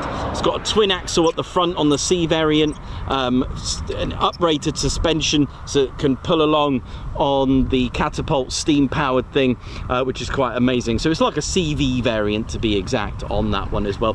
And also one of the misconception is the fact that when people see an F-15 use the arrestor hook, no, it's not practicing a carrier landing. It is actually doing a genuine emergency landing. Arrestor hooks and the total airframe on a carrier variant has been uprated, so the airframe is heavier. It's been strengthened to take the stresses off the carrier. All right, so the arrestor hook on the F-35A is a little bit different. Okay, you can see the arrestor hook there. So for those that don't know the differences, I'll try and hold this in a manner that's going to be okay for my wrist. I'll explain about my wrist in just a moment. Unfortunately, which will it's quite call it what you will, whatever news. It can be sad news, but the thing is, of doing something about it, it will put me out of action here and there, unfortunately. So I'll let you know what's going on. Okay, so the F-35A has an internal cannon. It's the only one with an internal cannon. It's the GAU-22A cannon. It's a 25mm 4-barrel cannon, which is amazing. Muzzle velocity, for those who like to know, is 1,085 meters per second, which is quite tasty. Around about, I think it's about 250, 220, 250 rounds that it has. So basically the F-35A is a full CAS aircraft, a close air support. It can do that as well. So that's one of the differences. Also, have a look at the fuselage differences. You know, on head on, it looks like it looks like it's wearing a hoodie, whereas the A, which is here, it's like a bubble canopy. So the when you look at it like that, really thick edges, okay, because the fuselage is a lot thicker if you're going to have a head-on profile. So that's probably the most distinctive, is the cannon, because it sticks out literally like a saw cannon, whereas the B doesn't have it. The B and the C can have an external center belly cannon involved onto that as well. Okay, so it can have an external cannon. The other thing as well, the A is the A is boomstick for air-to-air refueling, okay, whereas the B has got and the C actually has a drogue and probe method. One of the things that you'll notice as well, let me just pop that up, there's not a lot of the nozzle is exposed, whereas look at the A and look at the B, which means that the A actually has an arrestor hook and the B doesn't. I don't know how I'm going to do that. Look at the shape, maybe that's probably a way. Look at the bottom, there's the arrestor hook. Look at the shape on that bottom, it dips down, whereas the B doesn't have an arrestor hook. Can you see that? It dips down on the A, and then on the B it's quite smooth.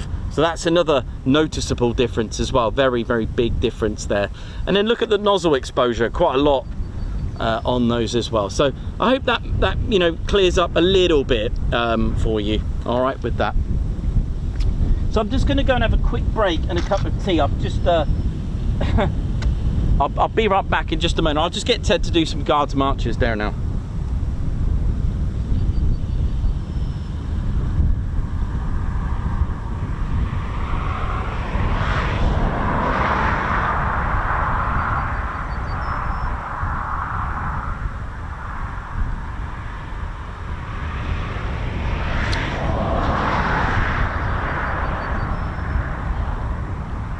Yeah, so unfortunately my injury that I've got will put me out of action for quite a bit. Unfortunately, it's something that's progressed, and hence I won't be here on I won't be about on Monday. Hopefully it all goes well on Monday, and then I can come back on Tuesday, unfortunately, with that. But Ted, I know, mate, I know Ted's a little bit sad about it, but what can I do, mate? It's just yeah, wear and tear. Margot, thanks a lot for the super chat. Guards march to you. Batter Purple, thank you very much for your 14 months membership. Babsar, high five. And a Paw Pump, thank you so much for gifting 5 Ted Coningsby memberships. Guards march to you.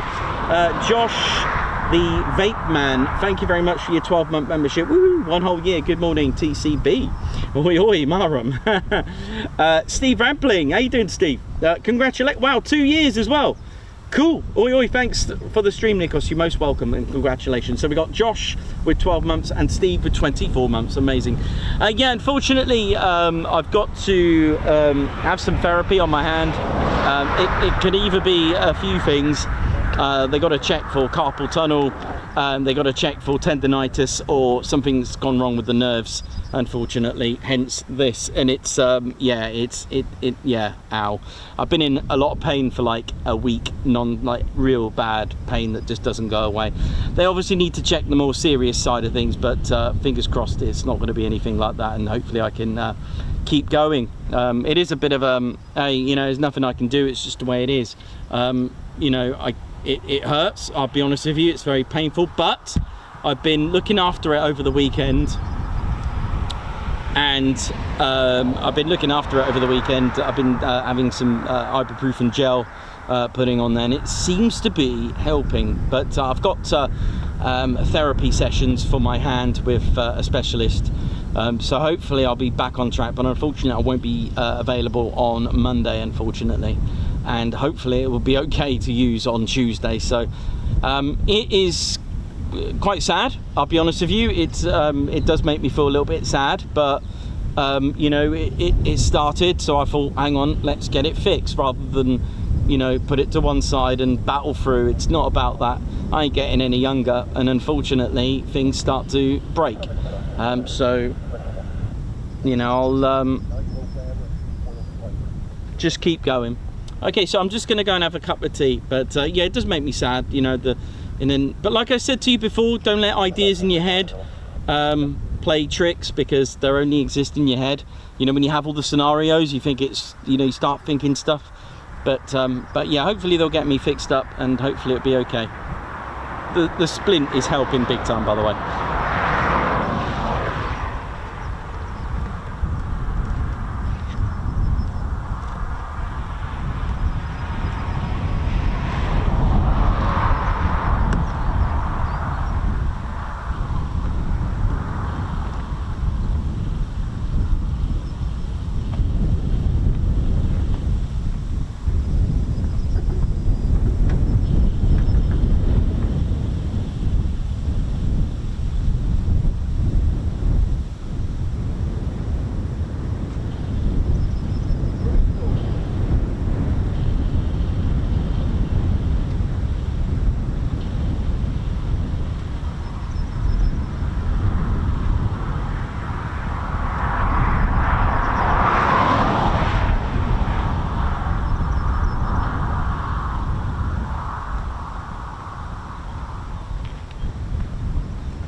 Thanks a lot for your kind words.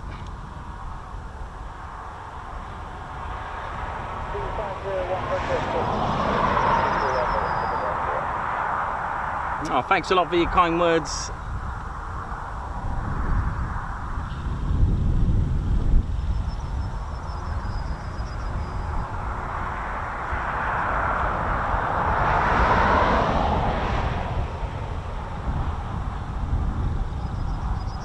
Yeah, I'll be all right. It's okay.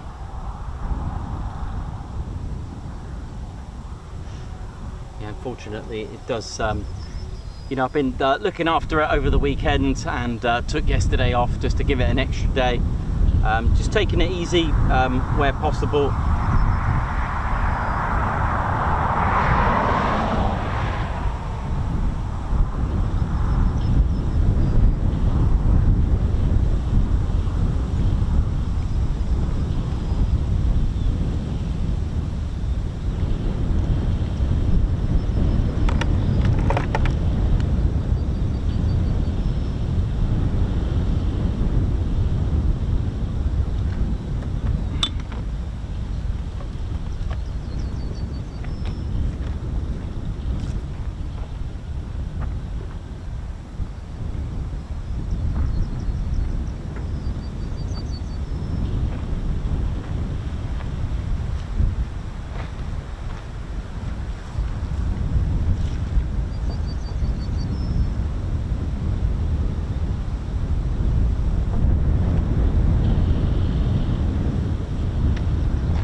Teducation. Ted, you right there, mate? Ted's all right. Yeah, you know, it's just one of those things, unfortunately, that's happened. It's yeah. Ted, you right there, mate? Ted feels sad as well. You know, Ted's concerned, of course. I mean, bless him, he's trying to help, but he said, you know, the camera. I mean, we could just Ted cam it, couldn't we? We could just do live streams with the Ted cam. I don't know, go up on the Mac loop and just have the Ted cam. Oh dear, Ted. But yeah, Ted's a little bit upset, bless him as well. But hey, you know, once there's a problem, just go and, you know, get it fixed, and don't think of the worst case scenarios, because all that only exists in our brains, unfortunately, and we start putting ideas in our head, and then then it's the worry that ends up being the worst thing. But there we go. Upset, bless him as well. Oh, Teddy.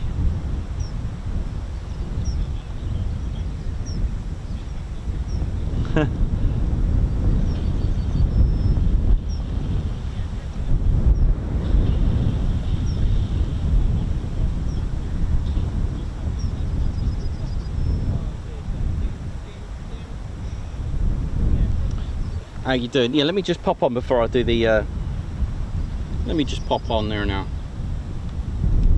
Yeah, I am really, you know, I'm a little bit upset by it, but what can you do? It's just it really hurts. It's like right there, and between the wrist and the between the forearm and the hand, it's like I've been in agony for the last week, and I knew something was wrong, so I made the call.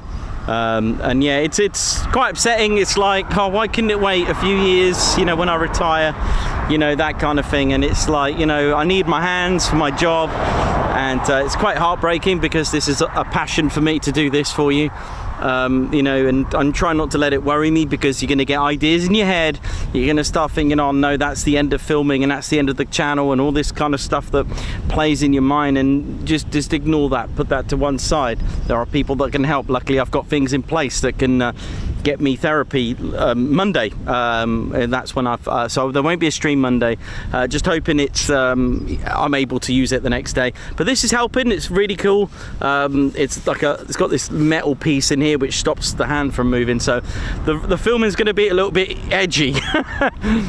You know me, and I love hand holding. I love to hand hold the camera. I don't really use the tripod unless it's just sat there resting, so it is a bit of a heartache, bit of a, you know, bit of a kick in the teeth for me, or kick in the wrist, actually, on that. It's quite yeah, I'm just trying not to let it, you know, feed ideas in my head and have all these scenarios going, oh, that's the end and stuff like that. It is at least I'm able to do this, and I'm taking painkillers and putting like some gel on there and stopping it from getting any worse, and it has actually helped, so fingers crossed. But I know for a fact, and with the advice I had the other day, it could take months and months, so maybe just you know, maybe not as many streams. And I'm gutted, because I don't know how I'm going to get the kit up to the lakes or the Mac loop, so be it. I know I've been trying so hard to get there. Well, I've still got another hand. I've been blessed with a spare, so there we go. Good attitude, and I'll probably just get my cup of tea, and we'll talk about Teducation in just a second. But we've got a wonderful community which will help just bring that vibe. Right, where's my tea anyway?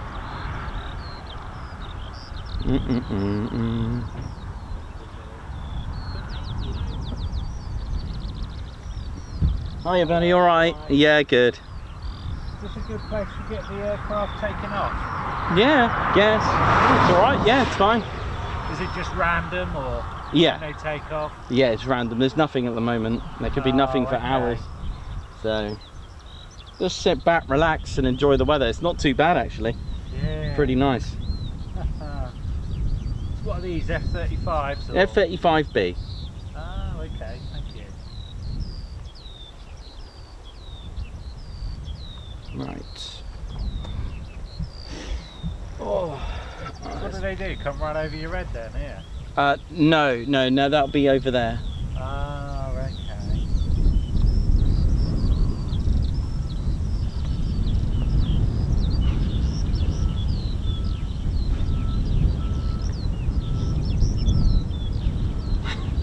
Yeah, no worries. Just yeah, get ready for some. I'm just going to finish off my tea, and then we'll do some Teducation. How's that?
How we doing, ladies, gents and teddy bears? Hope we are all good and well. And what I'm going to do, I'm going to do the Teducation a little bit different, where I'm going to stop at one of the aircraft so that we can go into a little bit more detail. Now, the first aircraft that was actually here was a Beardmore powered 6-cylinder FE2B, a Royal Aircraft Factory. I don't actually have one, but I've got this beauty, the Camel. I've got one of these, so this will be in its place, but it kind of gives you the idea of what was over the skies over at Marham. And Marham's history, of course, for those that know, dates back all the way to August 1916. Started life as a Royal Flying Corps station. It was built close to the RNAS Narborough, which is that way, about half a mile actually from here, literally half a mile in the direction of the backwards crow, which later changed to RAF Narborough. And of course, the RFC airfield of Marham became a Royal Air Force Narborough as well in 1918. Now, Marham was built to defend Norfolk. That was its role from the Zeppelin raids, and the first Royal Flying Corps unit to operate at Marham with something similar to this was number 51 Squadron. And what's cool is that 51 Squadron are still operational today. In fact, they're at RAF Waddington, for those that know, operating the rivet joint. So they're still going. So isn't that just so cool? You know, a squadron that was here on the first time operating an FE2B, protecting the skies of Norfolk, are now still going. And 51 Squadron, the Goose, the Flying Goose, I know, all right, they are at Waddington, which is actually quite amazing. Now, their biplane was the FE2B, and it was a biplane. It was a night bomber and a night fighter aircraft as well, powered by a 6-cylinder, 160 horsepower, that Beardmore. I think it was water cooled. It was an inline piston engine and 160 horsepower. And amazing, isn't it, when you think of the Typhoon, total power 150,000 horsepower. This is 160. I know, pretty cool, isn't it? So Marham also served as a training base for night flying with squadrons 51, 190, 191 and 193, who were training squadrons based here. And during the First World War, the RAF formed on the 1st of April 1918 as the Royal Flying Corps merged. That was thanks to Lord Trenchard, when he decided that there should be one corps flying unit, a designated force, an air force. Don't forget, aerial combat was quite new. I saw a video of oh gosh, what was it, on the it was the cavalry over France, and you had these biplanes flying. And do you remember when I tell you about you know, Colonel Custer and the Battle of Little Bighorn? Just think, if they had biplanes, if they'd waited 27 years they would have had biplanes, and then they would have reported back the situation. So 27 years, if they'd just waited, Colonel Custer could have changed history, or at least the plane did. But anyway, that's what it reminded me. And yeah, so that's what the idea.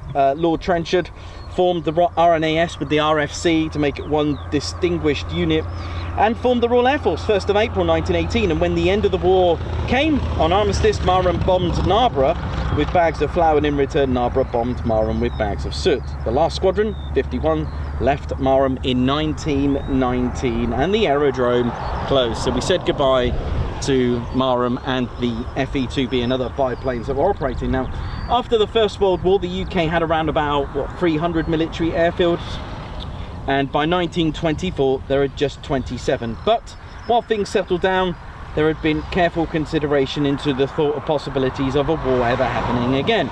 Now, new RAF airfields were about to be commissioned, and the Air Ministry Aerodromes Board was created. In 1935, the RAF's pre-war expansion scheme commenced, and the first set of expansion programs included Waddington, Feltwell and Marham. Now, 38 Squadron, who were operating the Handley Page Hayford at Mildenhall, arrived as the first new residents of Marham with the Fairey Hendon bombers. Now, I don't have a Fairey Hendon bomber to show you, but B Flight of 38 Squadron reformed into a squadron that we're quite fond of, 115 Squadron. Now, 115 Squadron are operational today. They're at Wittering, and they're operating the Grob Shooter. Okay, so 115 Squadron are here, and I love 115 because they flew Ted and took Ted on a spinning sortie, which you can see on our channel because we got some in-flight footage and the stall alarm going crazy with Ted spinning out of control in his Grob Shooter. So thanks a lot to Flight Lieutenant Andy Tagg for that, which I believe has retired now from the Royal Air Force. So by 1939, both squadrons received the beautiful and wonderful world's most fastest assembled bomber in the world. I give you the Vickers Wellington bomber. So the Vickers Wellington, again, quite dominant in the skies over here. Here's our Wellington bomber. Chief designer Sir Barnes Wallis produced this beautiful twin engine monoplane bomber with the geodetic airframe there. Beautiful, that lattice cocoon airframe, the wings. The point of that was to make it lighter, make it absorb and take a lot of battle damage, easy to repair once it had battle damage. A lot of manufacturers, a lot of factories were a bit scared of the lattice style geodetic airframe that he did provide. Sir Barnes Wallis did provide, or Dr. Barnes Wallis did provide diagrams to assist. And I say it's the world's, it's the world's fastest bomber assembled and flown. In just 24 hours they built one of these, or assembled one round the clock and flew it. The world record at the time was 48 hours, and I believe it was a B-24 Liberator. Vickers decided to try and beat that by 18 hours, so 30 hours, but they actually smashed that. And I even had to wake up the test pilot and say, look mate, you're gonna have to get up, 30 hours is too long, get up, and flew it in 24 hours. It's a really good story actually. I think it's LN514, I think, the frame. That was in 1943 that they did that. But don't forget, the Vickers Wellington, for those who don't know, was the RAF's most produced bomber, 11,461. They were making these at about 28 a week. 28 a week. That is phenomenal. Powered first of all by the Bristol Pegasus, same engine that was applied to the Handley Page Hampden. Why is that important? Because it was the bridge to the 1,000 horsepower plus engines. The Hampden dominating over Lincolnshire, the Wellington over Norfolk, Suffolk, Ely, Cambridgeshire, those areas, okay? And they were built on the same Air Ministry specification. Not completely uncommon, but B932 was given that to build both, which is kind of cool really, in some ways. But while things settled down, of course, there had to be careful consideration, of course, into what was going on. Now, at the time, very early planes that were here, before the war actually kicked off, Planes actually had 115 written on here. They actually wrote the squadron numbers, and you know, so you know, 138 had 138. 139 had 139, 115, so on and so on. You get me now, yeah? But the problem is that was a bit of a security risk, so in came the 2-digit. Sometimes it had a number. For those who don't know, this single letter was the flight itself. So this was whichever Golf or whatever they gave it at the time, so A to Z.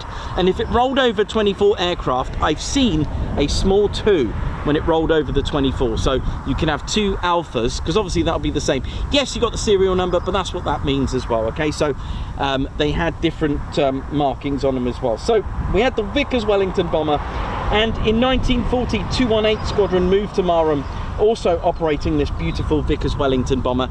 16 main different variants, okay, the 1 and the 3.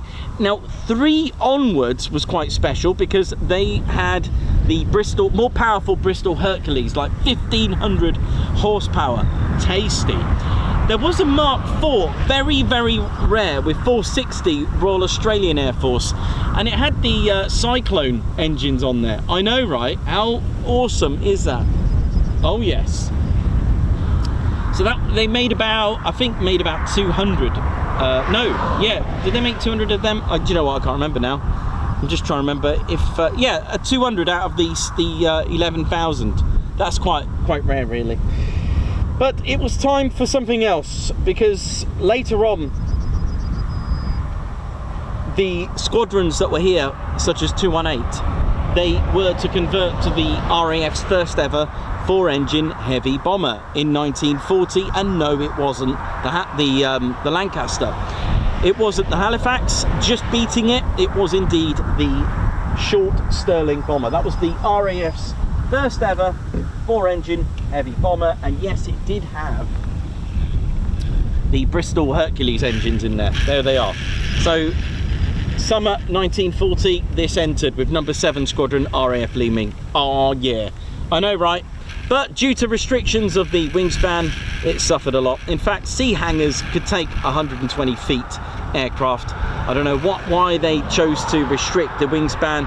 It was probably to do with transportation purposes. There is a myth that says it's something to do with the RAF not having wide enough hangars. Well, they had hangars that could accommodate 120 feet and hangars that could accommodate 150 feet. And if that was the case, why did they allow the Halifax and the Lancaster to have 102, 104 foot, so, you know, B-17s? They could easily fit in there. So that myth, I'm afraid, is gone. But there must have been a reason, and I think it was to do with transportation purposes. But anyway, nevertheless, this was the Royal Air Force's first ever 4-engine heavy bomber, and it was restricted to 100 feet wingspan, but they actually did it at 99 feet. I don't know why they just didn't give it that extra feet, because it was the 14,000 pound of payload was when you applied that to a stubby wingspan, really suffered the total altitude. The altitude it could, you know, the max service ceiling was indeed 16,500, or so be it 17,000 feet, which, if you think about it, if you're going and heading for the Alps, you actually flew through it, not above it. Also anti-aircraft fire. Now, there are lots of stories that the Stirling was quite manoeuvrable. Yes, it was, because of its stubby wings and long fuselage. It was actually quite manoeuvrable, that even the Lancaster was not able to do all these maneuvers. In fact, Stirling's actually claimed many aerial victories, believe it or not. They even dubbed it, some pilots said, "Gentlemen, welcome to the world's biggest fighter aircraft." But joking aside, they actually lost a lot of aircraft with fighters as well, unfortunately. But there you go, something that you may not have known. Later on, indeed, the same year, a month or two later, was indeed what did we have? We had the November, sorry, a few months after November of 1940 was the Halifax, which was the second 4-engine heavy bomber. In fact, that year, 1940, the Manchester came out as well, which we all know what happened to that. and then we had to wait, and you know, for the Lancaster in some ways until Christmas Eve, when it was delivered in 1941 with number 44 Squadron. But you could look even further. I know I'm going off topic here, but you could also say that BT 308 was a Mark III Manchester. It certainly was. It was going to be called that. 8th of Jan 1941, the first flight of what was to become the Lancaster. DG 595, the next prototype with 4 engines. Again, didn't really have a name until, like I said, it was then given, instead of giving it the Manchester Mark III, they called it a Lancaster. I know, right? You may not know that. Now, just to clarify, in case you've just jumped in, the Lancaster never served here, by the way. So the Sterling here, Marham was getting busy, and in 1941, 105 Squadron arrived with the Merlin-powered Wooden Legend, the next aircraft. The Wooden Legend, yep, you can only guess it, Merlin-powered, the Flying Tree, the Wooden Wonder, call it whatever you want, was indeed the Mosquito. Ta-da! There we go. 105 arrived with the Mosquito, and Marham became a Pathfinder force and tested out the Oboe Precision Bombing Aid. Marham was also home to 1655 Mosquito Training Unit in between 42 and 43, and it was also operating the Mosquito. Also operating that was a secret unit, which I only just discovered not that long ago. It was number 1418 Flight, who were a bombing development unit. They were quite secret. I guess it was classified for many years. Off the Mosquito goes. So there we go. So Marham has had some very nice aircraft in its inventory.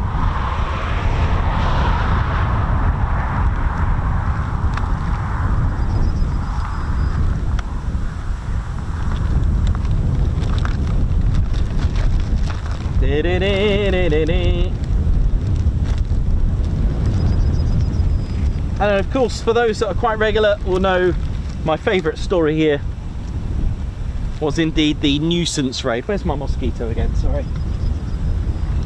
I mean, it is pretty delicious, isn't it? Look at it. It's pretty beautiful. Now today I'm not going to go into full detail with Goering and who he was, but on the 30th of January 1943, Germany was celebrating and holding special rallies. For those that know the full story, tune into our other Marham streams. It was the 10th anniversary of Hitler's rise to power. Now, and again, just tune into the older ones. Hitler wasn't there. He lost that battle, didn't he? Stalingrad, and and that's one of the reasons why he wasn't there. And obviously, North Africa wasn't going very well for them either. But it was Reich Marshal Hermann Goering. He was going to deliver a special broadcast via the radio, Third Reich at 1100 from the Air Ministry building. And it was a special day for Goering and Rickmeister Josef Goebbels. They were about to address thousands of crowds. I think it was something like 5 million people were tuned in Germany with the Volkswagen. A little, it was called a Volkswagen 301. Basically the birth date or anniversary date of the 30th of January for Hitler's 10th year. It's an amazing story when you find out about Goering and Hitler and how they met, and how Goering ran away, and he was a display pilot, he was a leader for the flying circus, and all this kind of, it is amazing. You know, it's all very well talking about people. When you look into their histories, it's quite remarkable. But anyway, so let's go back to the story. So just really quickly, so there was a big 10-year anniversary, but if you want to ruin a party, do you know who you call? Don't actually do this, but you rely on Marham. Who are you going to call? Marham. You call Marham and they will ruin a party for you. I know, brilliant. Now Marham basically took off at precisely 8:45 to spoil the party, and it was 3 Mosquitoes of I think they were B Mark IVs of 105. They took off from Marham and they were bound for Berlin to go and ruin a party. Why not? Go on, Marham. And they were led by Squadron Leader Reggie Reynolds, DFC, with his Navigator Pilot Officer Ted Daisy Sismore, flying Mosquito DZ423. In formation with him was Flight Lieutenant John Flash Gordon. I mean, these are legendary names. And John Flash Gordon flying with his flying officer Ralph Hayes, DZ408, and flying officer Tony Wickham and his Navigator Pilot Officer Bill Mackin in DZ372. Now, the three Mosquitoes, they took off at literally at low level. First of all, they went over the sea, and they managed to break through the cloud. They were first of all climbing to 25,000 feet. They met no opposition, and they approached Berlin. And literally, this is class RAF. Just as Goering was about to step up, the sirens went off. The bombs could be heard that were dropped. Bang! And the radio station panicked and didn't know what to do. So they were treated to scratchy German march music. So there we go. So Goering was apparently Goering was furious. He was just like really stamping and bashing that lectern, and he was quite annoyed about it. But anyway, so that happened, and the broadcasting company panicked, and despite having flown some 500 miles in difficult weather, the RAF, of course, were absolutely on time, dropping 500-pound bombs that could be heard. Now, the broadcasters, like I said, panicked, didn't know what to do, so it was German scratchy march music. The bombing was inaccurate, okay, but what was needed was achieved, okay? It was exactly what they'd hoped for. And all three Mosquitoes, to our delight, managed to come back safely, all of them. Okay, and there were anti-aircraft fire. And don't forget, it was Goering that actually said, "Oh no, no bombers. No, the RAF will never reach Germany or even Berlin." Wrong. Anyway, at 13:25, the next one, and just admire the intelligence, by the way, for actually knowing the times of their speeches. So at 13:25 in the afternoon, just before the 105 Squadron crews returned, three more Mosquitoes, this time of 139 Jamaica Squadron, took off from Marham and followed the route of the previous Mosquitoes. And again, they were there to go and annoy the next one. And it was Goebbels' speech this time that they were going to ruin. And they did just that. And the three Mosquitoes of 139 took off. The radio broadcasting engineers were at the ready this time. They turned off the scratchy music, and clear skies this time. And the problem is, as Goebbels went to step up, it was seconds before 1600 local to Germany. Anti-aircraft fire started blasting, sirens started going off. The Mosquitoes, the three, came in to do the same thing. Bang! But this time, the radio station decided to let it be and actually broadcast the chaos that was going on. And like earlier raid, the attack did little damage, but nevertheless created the desired effect. But sadly, as the Mosquitoes raced away, it was DZ367 that was hit by flak and crashed, killing both the crew, Squadron Leader Donald Darling, and DFC and Flight Officer Bill Wright. And in the Mosquito, today they do lie side by side. They now rest side by side in Berlin in the 1939 to 45 Commonwealth Moor Cemetery within the city limits. The other two Mosquitoes returned safely to Marham, and having outrun some of the Luftwaffe FW-190s which attempted to intercept them, they managed to get away. The five crews which returned from this the first daylight raid on Berlin were decorated. Squadron Leader Reynolds was awarded the DSO, the other officers each receiving a DFC as well, and Flight Sergeant and Sergeants received DFMs. There was also a press conference, and they were treated to steak and chips, ladies, gentle teddy bears, and one of the pilots said it was worth going to Berlin for. That is just classic RAF. I love stuff like this, I really do. It is just absolute, just classic. I love that. It's so RAF, and I love that when you start hearing stuff like that. The other thing to remember is the fact that they learnt from that raid, because they were able to find out. Okay, so it was more like although it was a nuisance raid, it was a bit of a recce at the same time, because you see, they were able to find out how long does it take to get to Berlin, what were their defences, how much fuel did it cost, you know, how much fuel did it use. So it was actually a lot more useful in that sense as well. So the Mosquitoes were able to calculate how long did it take, you know, in whatever weather they went through, how much fuel did it take, what sort of anti-aircraft fire did they have. So they learned from that. So 1943 January was a real interesting year to get all the info and actually carry out some raid, and you know, obviously shut a few big mouths up as well, because, you know, sorry, you know, to say, but you were wrong. Anyway, Marham was eventually chosen to become a VHB and closed its airfields along with Lakenheath and Sculthorpe. A VHB is a very heavy bomber base. It was to be expanded and have 3 longer hardened runways in the Class A configuration, so it closed its runways and hangars in March 1943. So runways 2810, runways 0119 and runway 05 and 23.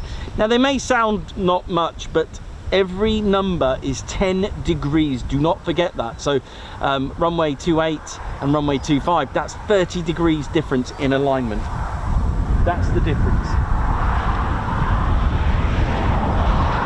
So our next beauty to show you is 115 Squadron. We're operating this beauty. I know what you're going to say, it is a B-29, correct, but the RAF ordered about 80 of these to rent out. Okay, they didn't buy them because it was a stopgap. Now they called it the Boeing Washington because that was the RAF's designation for it. Okay, so that wasn't uncommon. The Bostons and the Havocs, the Washingtons and the B-29s, the B-17s and the Boeing Fortress. Okay, these are names between the RAF, what they called them, etc. All right, so hopefully that makes sense. So 1946, testing out the new runways were Lancasters of the RAF, B-17s and modified B-29s of the US Army Air Force during Project Ruby. Now this project was a series of test trials testing the effectiveness of deep penetration bombs such as the Grand Slam and Disney. B-50s and B-29s were here, and they were present between 1948 and 1950. 2nd and the 307th Bomb Groups, who eventually made Lakenheath their new home. Other bomb groups also spent some time here at Marham also, so it's quite amazing. These are the markings of 115 Squadron.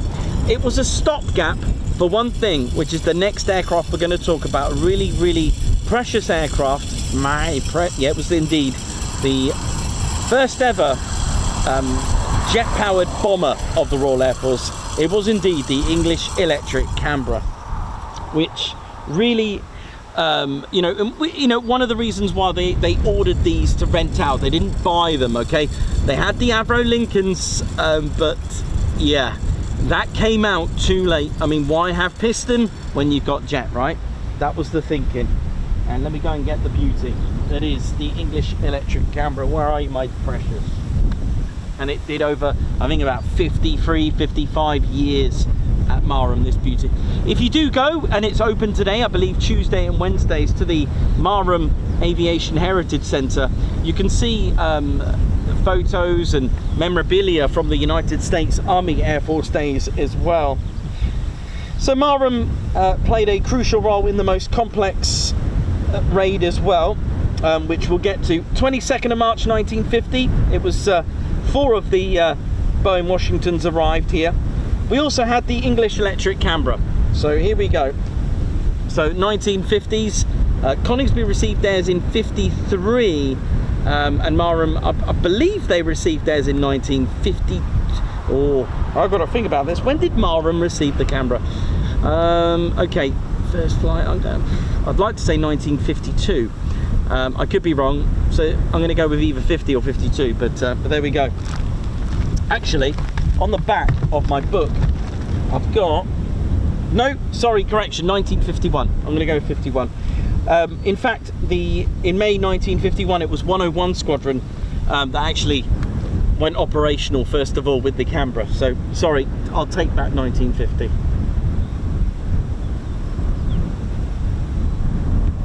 So there we go, a very interesting bomber with its Avon engines and a very clever design, and it was actually given to be built by a company that was building refrigerators, electrical and locomotives. I know, English Electric, how cool is that? And it had a very interesting and very, you know, deep history as well. It was the first generation jet-powered medium bomber developed by English Electric English Electric Company, sorry. Yeah, you can't help saying English Electric Lightning, can you? But there we go. They made about 900 of these, and of course it was developed for the United States Air Force with the B-57, the Martin B-57 Canberra. And in 1951 it set a distance record with its non-stop transatlantic flight. It was a bit of a record breaker as well, and it was in response to a Air Ministry requirement, because this, believe it or not, ladies, gents, teddy bears, was actually the replacement for the Mosquito, and this was the replacement. I know, how cool is that? Pretty special when you think about it, in my eyes, isn't it? But there we go. The development was during the Second World War, and it was a desperate demand for a bomber aircraft that led to many aircraft being produced as well under license. You had a lot of companies as well, Handley Page, you've got Avro, Bristol, so many companies, even Westland as well. They could have gone ahead. But the Canberra had its origins officially in 1944 by the requirement. Now, the Air Ministry requirement was the E3/45, so the third ever Air Ministry requirement of that year of 1945. All right, so what that said, they needed a high altitude, high speed bomber, which was to be equipped with no defensive armament as well. So, and what the clever thing is, the way English Electric built this was the fact that it's in, you can take the cockpit out and make it a reconnaissance with a different cockpit. It was a, I think it was it the first ever pressurized for the RAF? Maybe not. But this was closed off in. You can take this, basically you can swap the nose completely, the cockpit, and make it into a bomber, make it into a trainer, make it into electronic warfare, jamming, all that kind of stuff. The wings, they were in their own sections. You can make them wider for longer range fuel tanks. The back end for electronic warfare, you can actually change the back end. So it was in 5 sort of components, a bit like Lego. I know, pretty cool, isn't it? So this Canberra was just a beaut, and by 1945 it was to become the Canberra, which bore many similarities to the eventual design. It was, just trying to remember his name, is it Petter? I'm sure it was Petter that designed this in the end. So I still need to do a bit more research, but Petter, he held discussions with Rolls-Royce on the topic of developing the engine. It was indeed the Rolls-Royce Avon engines. They had teething issues, but it got there in the end. But the Air Ministry specification B345 had requested a production of 4 prototypes in the end, so they come up with another one. And on the 9th of January 1946, the English Electric received a contract to produce 4 prototypes as well. But yeah, and it was piloted on the 13th of May 1949, VN 799, piloted by Roland Beaumont. The aircraft handled well. It was Friday the 13th as well of May, and Beaumont was given the option not to fly that day, but he said, hey, it's a sunny day, let's do it. So they did just that. So it's pretty amazing, really, when you think about what it was capable of, and spent a lot of time. At a crew of 3, 65 feet and 6 inches of length, wingspan 64 feet, and it could take some bombs. But first of all, Mach speed was 580, Mach 0.88, thrust to weight 0.37. You can have a version with guns, you can have rockets, missiles, bombs about 8,000 pounds, and even it was into the tactical nuclear deterrent role as well. It was pretty special, really. It spent a lot of time here at Marham, the Canberra, but I do need to do a little bit more research on it. I did promise you I will get some background on it. Quite an amazing aircraft.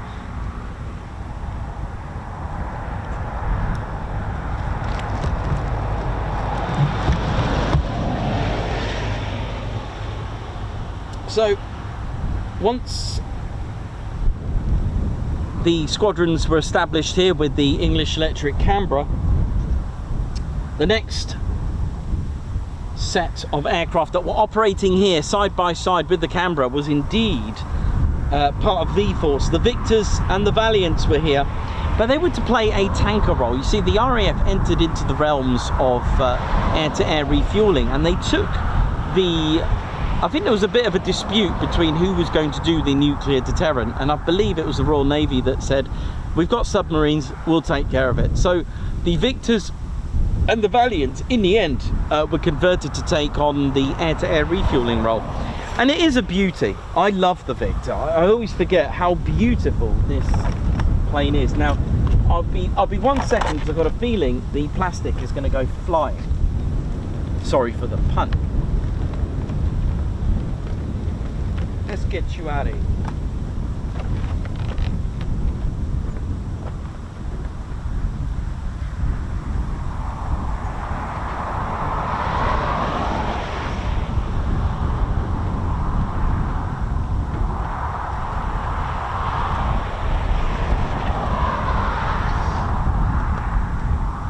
So, ladies, gents and teddy bears, I give you the Victor because it is just an absolute beaut. Look, I mean, I do forget how beautiful this aircraft is. Look at this. Oh, isn't that just tasty? I mean, look at it. Look at that shape, the design. Isn't that just a beaut? I know the Vulcan is a beautiful aircraft. Don't get me wrong. You know, and the Valiant, you know, nice, but come on, wouldn't you just want one of these to fly?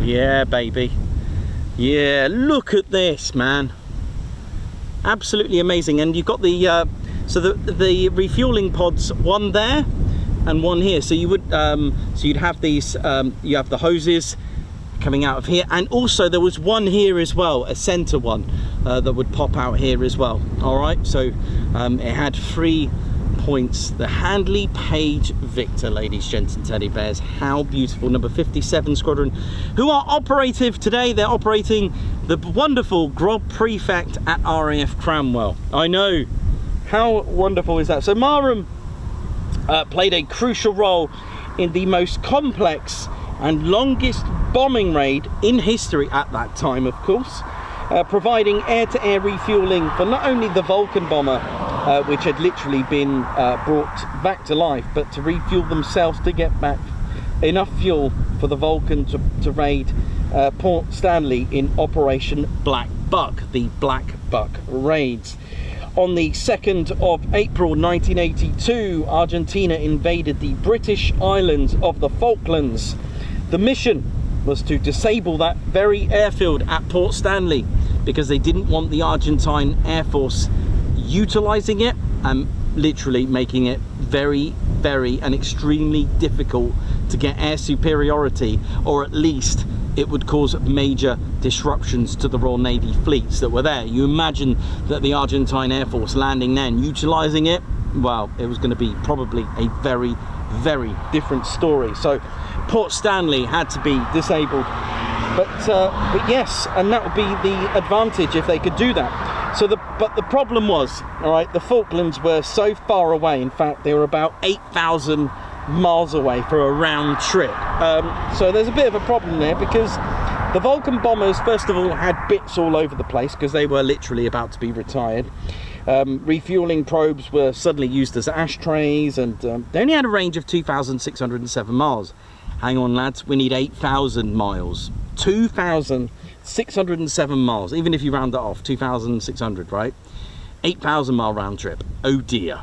All right, and this was really designed also for dropping nuclear bombs. So precision bombing on a runway, not really its thing, right? But hey, you know, inch perfect precision bombing wasn't exactly necessary for that. But anyway, so on with a £5 calculator and using a very technical refueling plan with 13 Victors from Marham.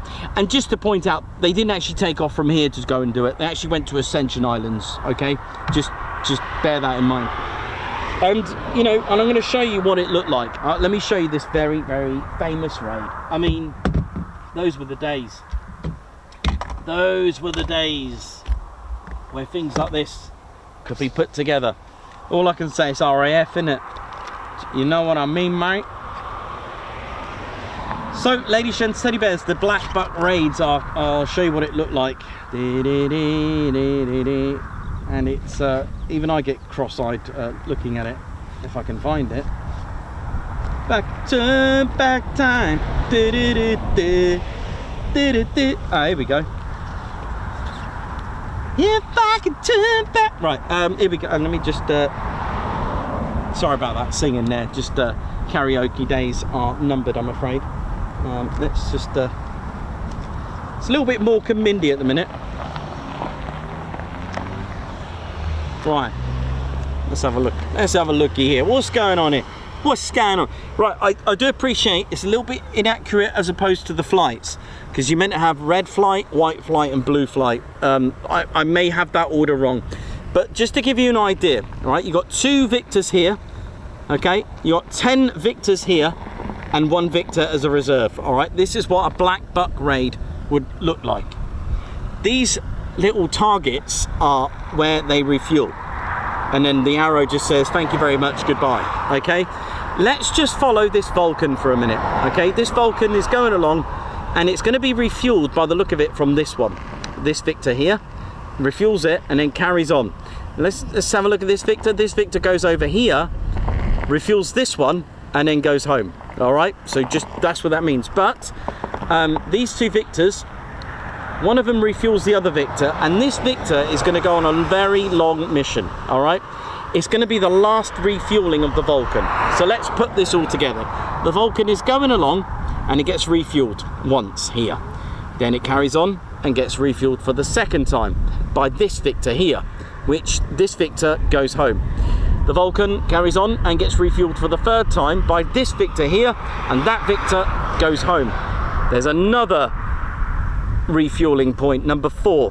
It's refueled by these 2 Victors, which refuel themselves, and the other one meets the Vulcan for the last time before the other Victor goes home. All right, so this Victor, the last one, gets refueled in the other one. I think I've missed where it goes home from here, so that there's 1 left, and then when there's the 1 left, it refuels the Vulcan for the last time before it says hello to the Argentines at Port Stanley.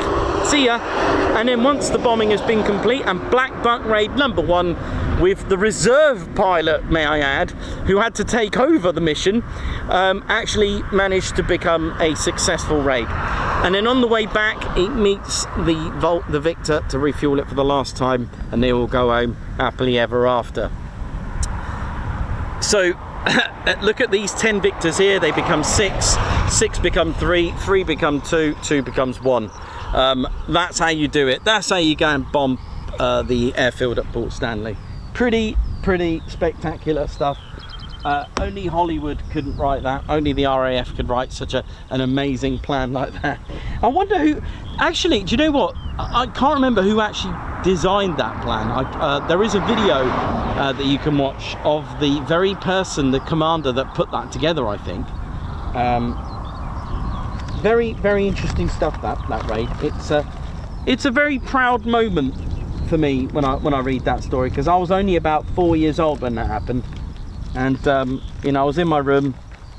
You know, my room consisted of Lego, Ian Rush, a framed portrait of Margaret Thatcher, Who Dares Wins, Sesame Street on in the background, Dennis Waterman with Minder, Bergerac. It was good old days, wasn't it? Those were good old days, weren't it, eh?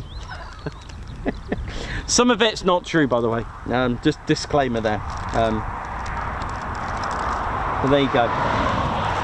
But that raid did actually face a few issues, by the way. In fact, if I remember correctly, in that video that I watched about Black Buck, I think some of the Royal Marines or some of the paras thought that the Falklands was somewhere out in the Outer Hebrides or near the Shetland Islands. But the other factors were the fuel consumption was actually higher than expected, and the last 2 Victors even had a refueling probe break. Now, if you want to hear stories from those that took part, there is one of the volunteers at the Marham Aviation Heritage Centre that will tell you all about that. They had to reverse plan because the refueling probe snapped. Other problems was simply the lack of South Atlantic maps. So the initial solution was a simple one. They took the North Atlantic and just flipped it over. So that the basically 70 degrees north was now simply 70 degrees south. They took off from the Ascension Islands and the first Black Buck raid was done, complete. There was a few stories like Black Buck 6, which had to land in Brazil, which I've got that very model at home. But that was, you know, and then there was a new era for Marham which came, and it was the Tornado era, the GR1. The first ever to be delivered was ZA601, and that was on the 24th of April 1982. Left BA Wharton in preparation for the reformation of 617 Dambusters. Here we go. Let me see. I haven't got a GR1, but I do have a GR4. Come here, son. Let's have a look at you. I do have a Tornado.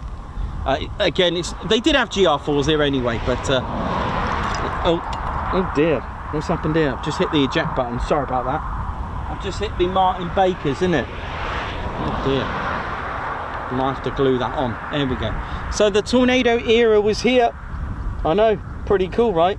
Pretty cool. ZA601 Dambusters, and they stood up on the 1st of January 1983.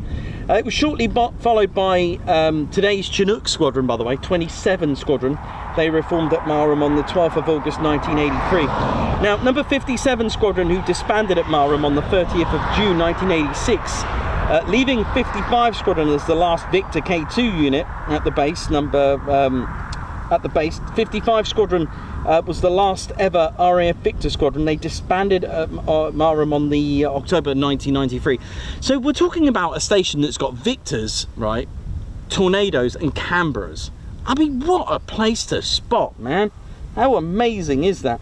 So while the Tornado legacy began at Marham and the Victors coming to an end, the Canberras, though, they were still going from the 50s. And in December 1993, number 39, number 1 Photographic Reconnaissance Unit Squadron arrived at Marham with its Canberra PR7s and PR9s. PR, Photographic Reconnaissance. GR, Ground Attack Reconnaissance.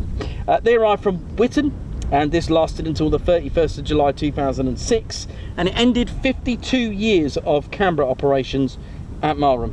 And in 2018, 617, well, so we have to say goodbye in a minute to our Tornado, I'm afraid. In 2018, 4 of them arrived at Marham with 617 Squadron Dambusters. Here we go. First ever F-35s arrived, and the 617 were the first ever frontline squadron for the F-35B in the Royal Air Force. 207 Squadron, who the OCU followed in 2019, and 809 2023 December, as late as that, or as early, depending how you want to do it. And the beloved Tornado GR4 retired in 2019 after nearly 4 decades of being in operation and keeping the UK and fellow allies safe. It was time. There you go. Marham Teducation complete. Boom, boom. Attenzione, attenzione. L'ha compleato. Hang on, what? Oh.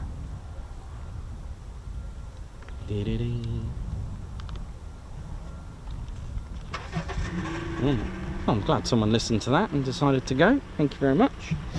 Right, I'm going to go and have a cat tea. Boom, boom. Attenzione, attenzione.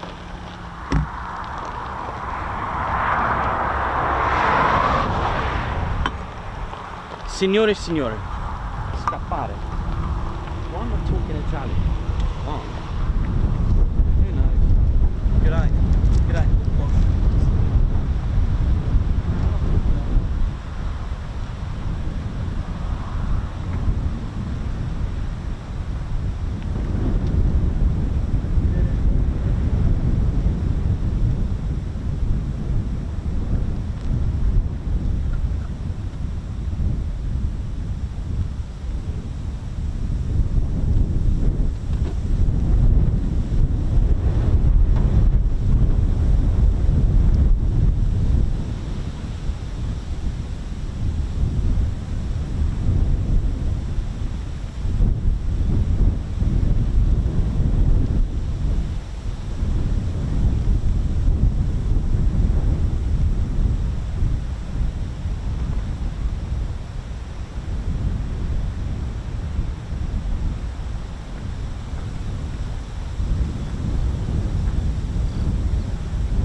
Right,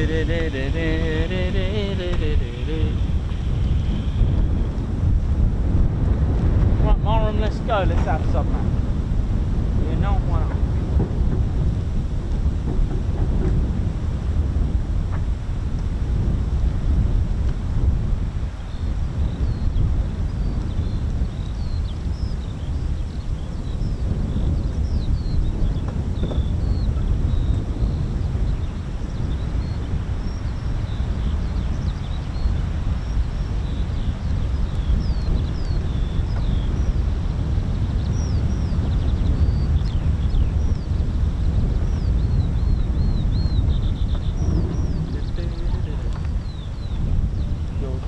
Good for me, I don't need nobody.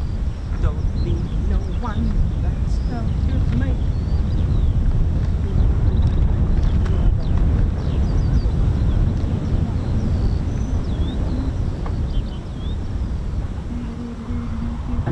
Everybody. Doing a bit of Prodigy, you know what I mean?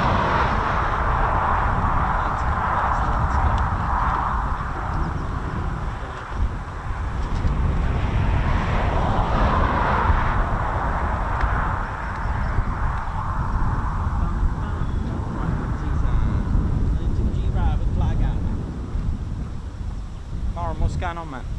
Come on.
Hello. Are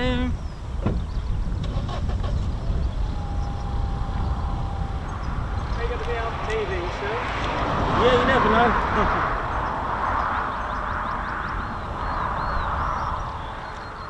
Squadron leader Coningsby. Sorry? Squadron leader Coningsby. Yeah, not me. Oh! Not me though. Oh! No. You alright? Okay. Good. Good. Very good. Good, lest we forget. Never had any Spitfires here.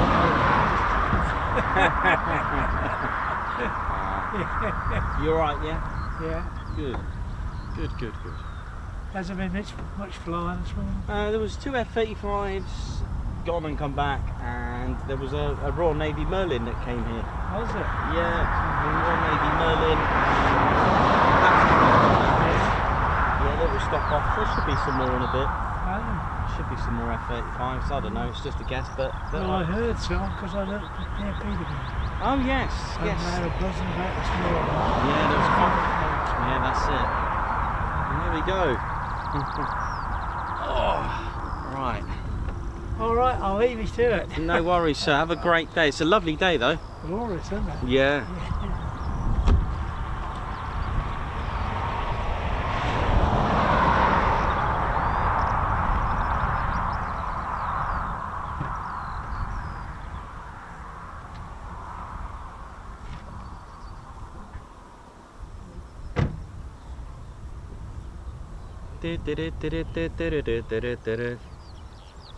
Everybody into the place. Let's go. Through full throttle. That was a good tune. Yeah, I like the Prodigy. Yeah, I was a bit of a Jonathan Peel fan, to be honest. I like Jonathan Peel because he played everything. He inspired me to like everything. Embrace the mood. Embrace the music.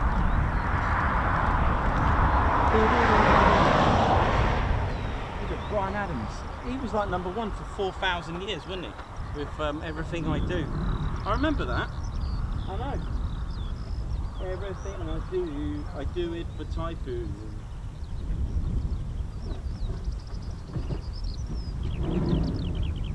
Look into the skies.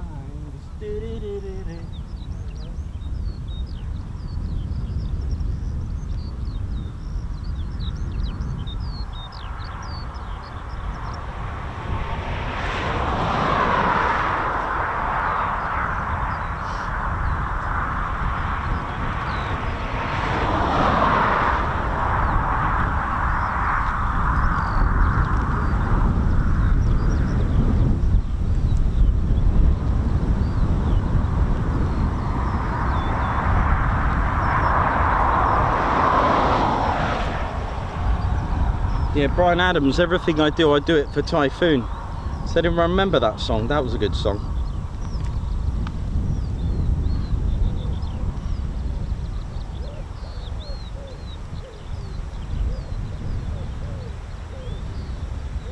Yeah, that was a good tune, that.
Yeah, it's a good tune, that, by Eurofighter Adams. Everything I do it for Phoon. I know, it was good lyrics, such as I think it was something like, look into the skies, you will see Delta Wings, 4 planes and IRST. Gunfighter push to start, search CTOL. And when you find a Phoon there, you'll search no more. Don't tell me it's not worth flying for. You can't tell me it's not worth a PTO for. You know it's true.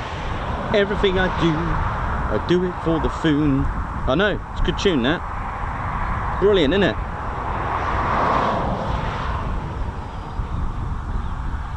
Beautiful. It's good lyrics there from Eurofighter Adams. That was good, that.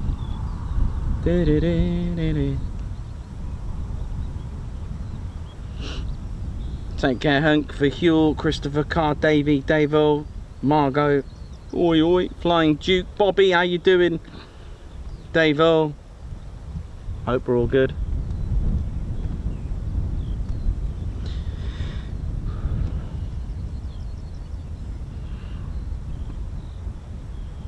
Hello to you, Andy Beckett, what up? I do it for the Phoon, absolutely, Bobby. Everything I do it for the Phoon.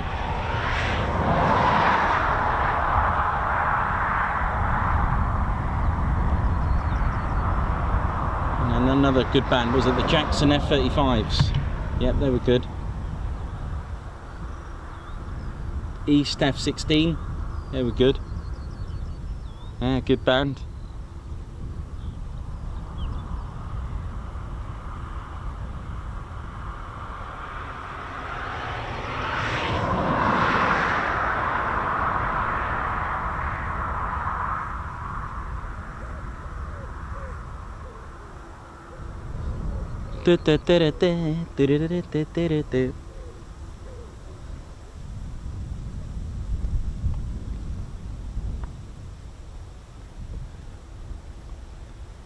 Wah, wah, wow. Just waiting for a startup.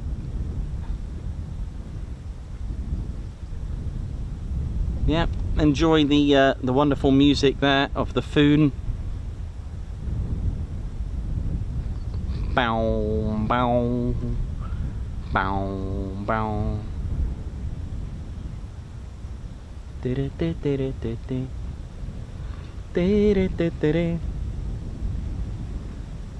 Yes, that is very good. The English Electric Lightning Seeds. Yes, very good. I love that.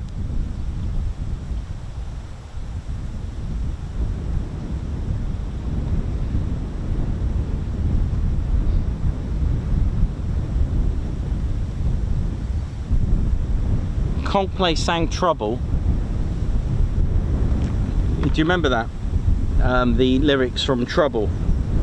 So they were singing, they were actually singing, for those that like to know the meaning, they were actually singing about the F-35.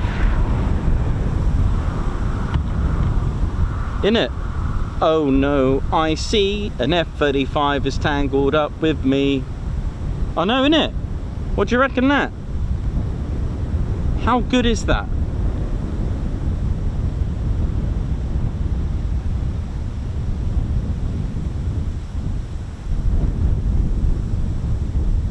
Brilliant.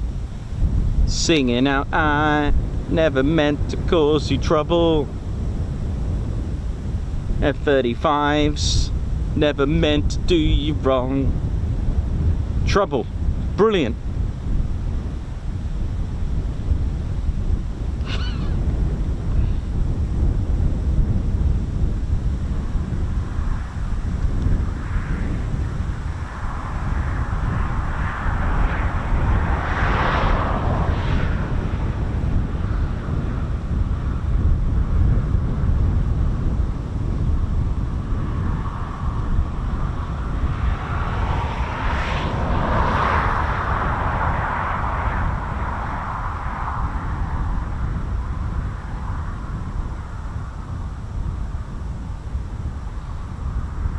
Beep, beep, beep at all.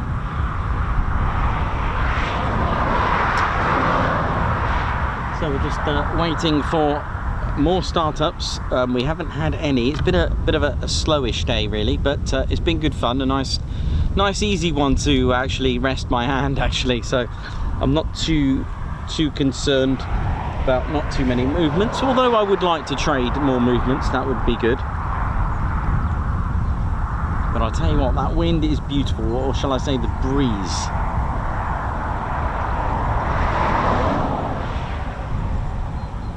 Wow, wow, wow, wow.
Phoon fighters, that is a good one. Are we doing aircraft themed bands? I think that is a really good idea.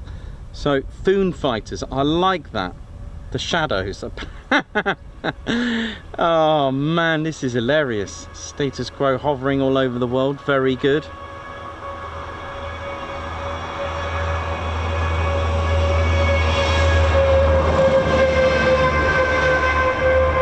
Very good.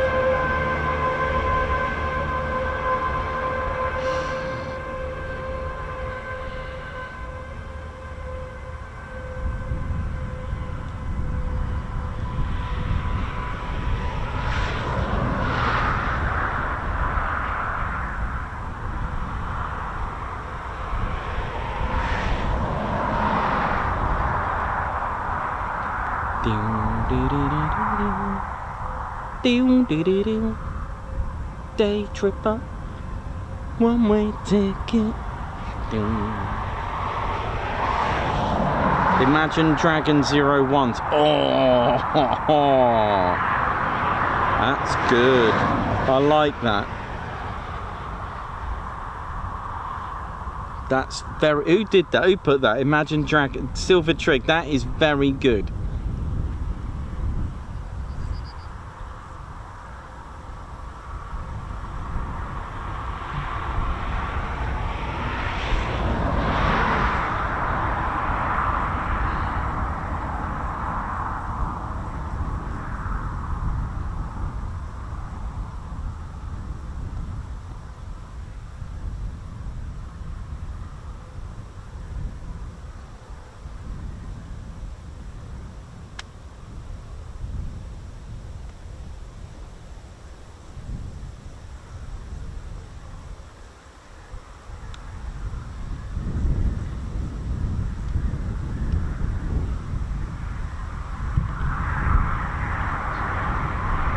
Yeah, I was very influenced by Jonathan Peel on the radio, and I loved how 1 minute he's playing like acid rave music, and then some rock band from Cuba or something, and then followed by a little bit of jazz, and then with a bit of like acid house music, a bit of dance, and then back to some sort of like acoustic by some guy from Arizona. And you know, and then followed by someone playing the banjo from, I don't know, Kansas, and then playing the drums and banjos and the sitar from Delhi or something. It's amazing. I love that. And that was the wonderful Jonathan Peel. He was a bit of a legend like that, and I loved that. I couldn't get over the spectrum of variety. Absolutely brilliant. Gary, how you doing, man? Good to see you on it. The pulling GBs. Oh, I love that. What about the pulling GBs? Yep.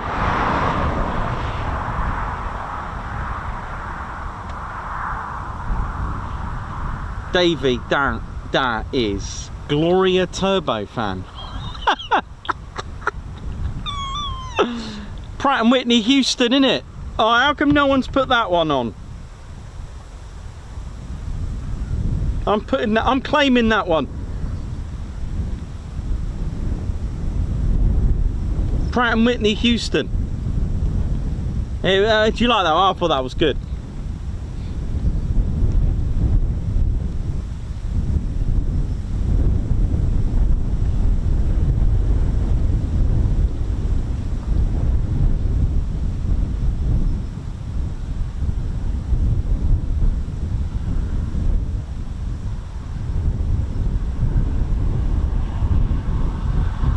By the way, just quickly, did anyone notice my mate on the TV the other day during a football match? Did anyone notice Leonardo DiCaprio?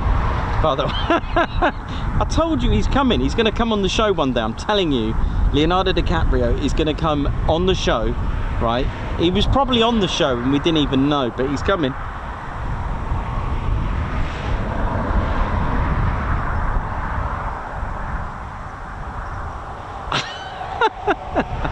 Oh, I love that. You guys are getting good at this. I like this. That's really good. Pratt & Whitney Houston. I like that. I like that one.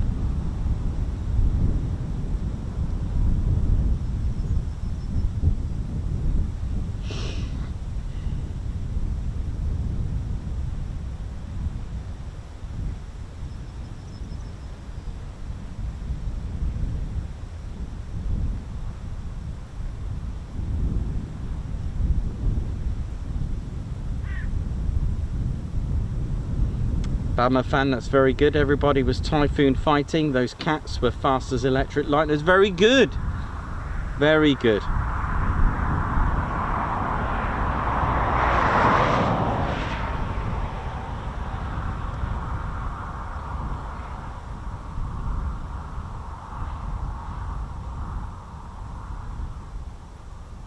The Jackson 35s. The Jackson F-35s. Is that one alright? Can I get away with that one?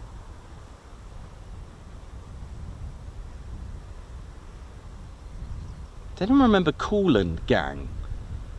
What about Europe? Does anyone remember the band Europe? I used to like rock them. I know that massive tune that they did, Final Countdown, but I used to like Rock the Night.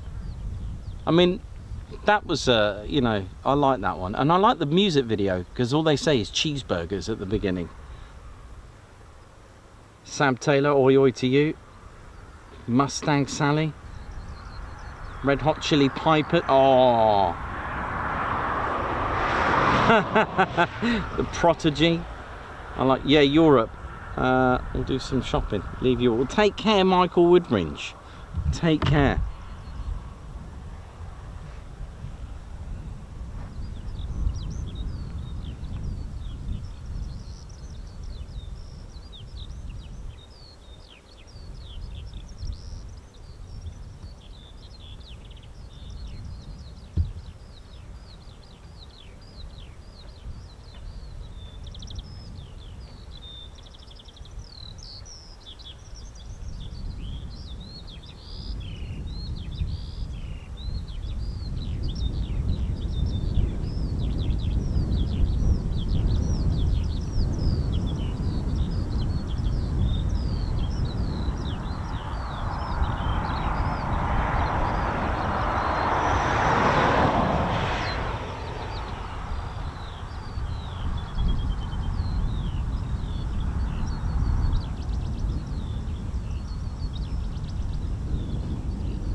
Hope we're all good, ladies, gents and teddy bears. Welcome to the Ted Coningsby channel. We're waiting patiently for the next startups.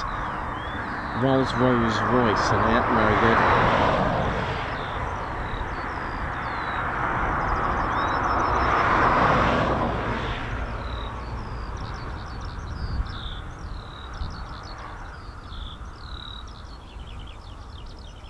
Thanks a lot, Gary, for your support. That's very, very kind of you and generous.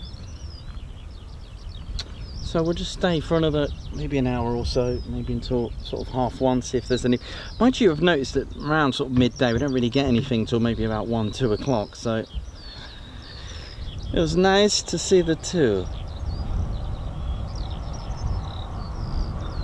What's that on the runway? Is that the AWCU doing their thing? But it'd be nice to get another flight before we go. Jimmy Nail was good though, I like Jimmy Nail, he was good.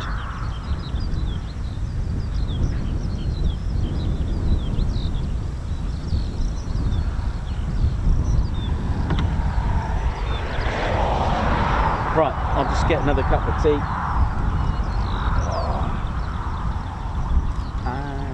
Na na na na na na na na na na.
me now for something else. Hang on. Haven't got much luck at the moment. Ba-da-da-da-da.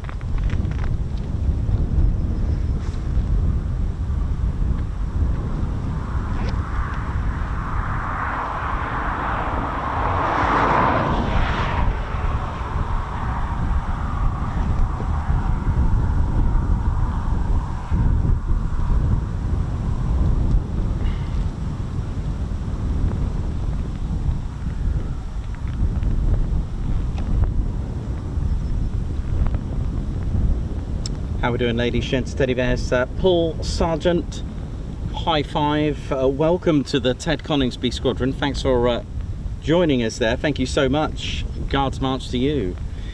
Gary, thank you very much. A high five and a paw pump for that super chat. Thank you so much for that generous super chat there. Guards march. Also, Gary, high five and a paw pump. Thank you so much for gifting 5 Ted Coningsby memberships as well. A Guards march to you. Bobby, thank you very much for the super chat. A Guards march to you, Bobby. Thank you very much. RF Van Eyck, thank you very much. RF Van Eyck, thank you very much for being a member for 29 months with the Ted Coningsby Squadron. Guards march to you. Kevin Marshall, thanks very much for 26 months membership. 26 months with this amazing channel. Keep it up. Thank you very much. A Guards march. Nick Smith, high five and a Guards march. Thank you so much for gifting a Ted Coningsby membership. Chili Beef celebrating 24 months. Oi, oi, lovely day, lovely stream. Thank you. Well, thank you for being a member for 24 months. That's really, really awesome. And nearly there is non-league James Boyle with 23 months. Can't believe nearly 2 years. Love it all. Thank you very much. LEJ Approach, high five. Guards march, thank you so much for gifting a Ted Coningsby membership.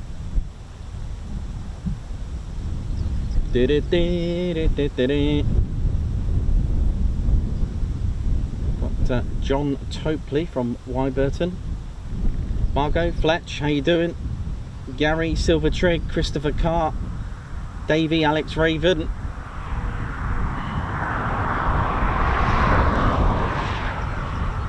Ian Maccabi, Cav Oliver, Batter Purple, how you all doing? Maccabi, how are you doing there now?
Well,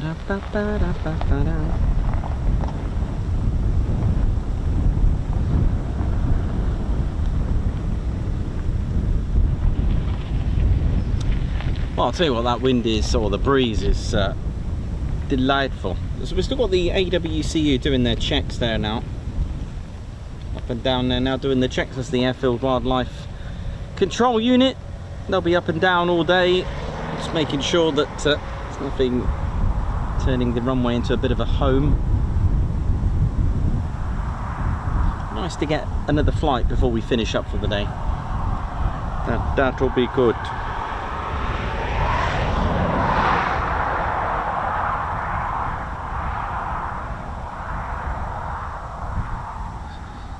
Thanks a lot for getting the Teds out.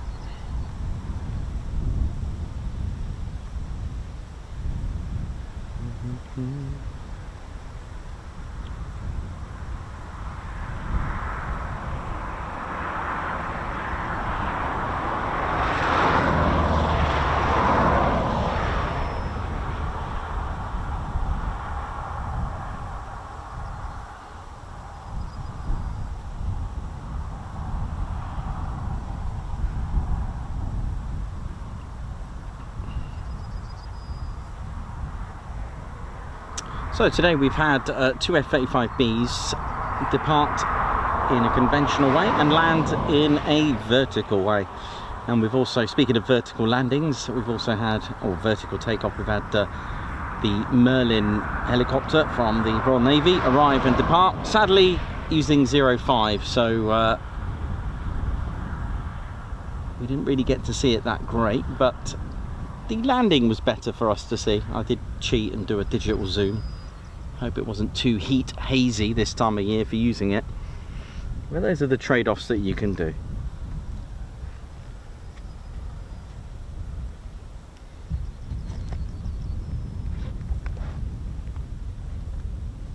So we're just going to wait patiently, unfortunately. That's what we do. We don't know the next movements or anything. It's the way it is. But you can be treated. At least we've had something, right?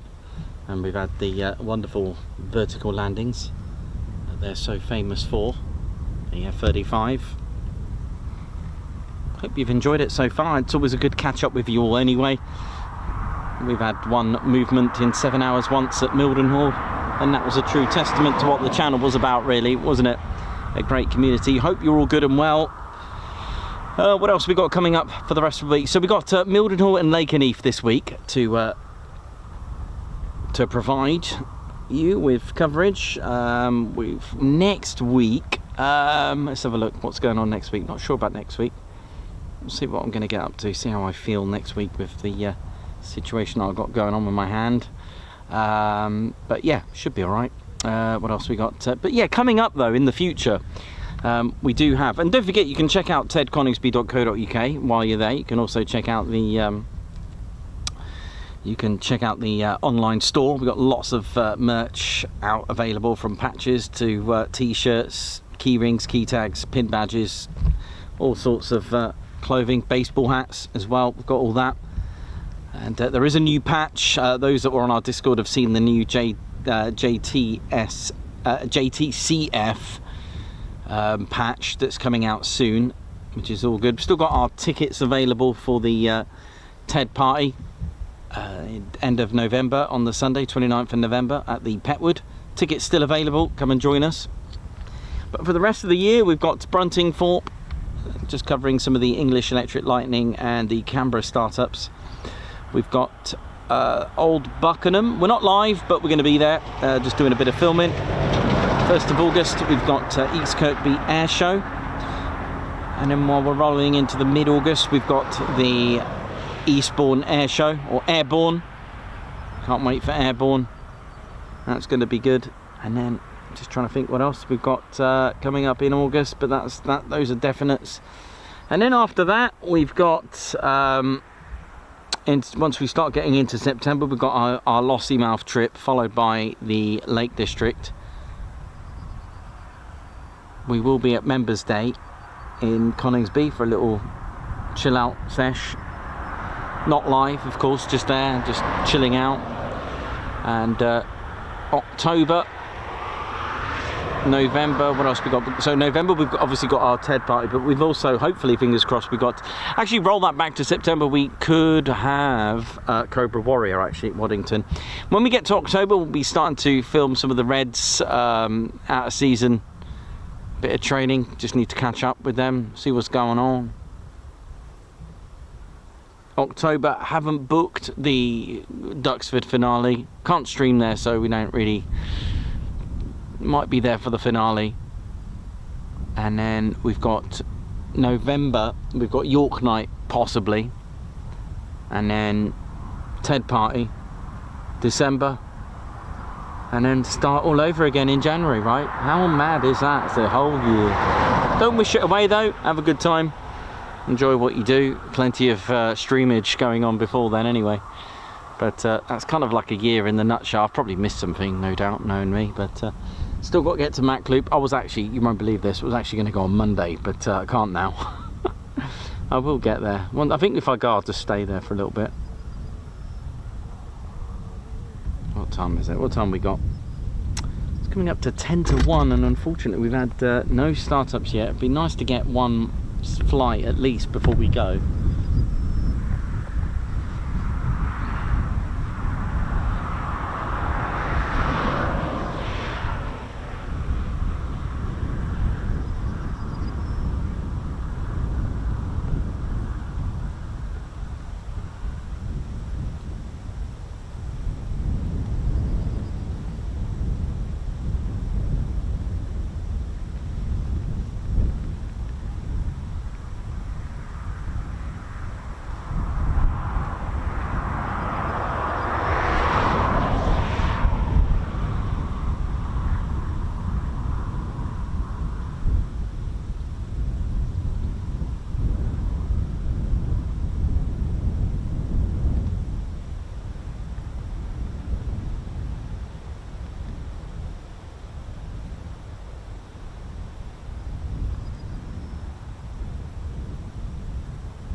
Right, just going to get a little bit of lunch. I'll be right back.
Could just be the wind's picked up a little bit.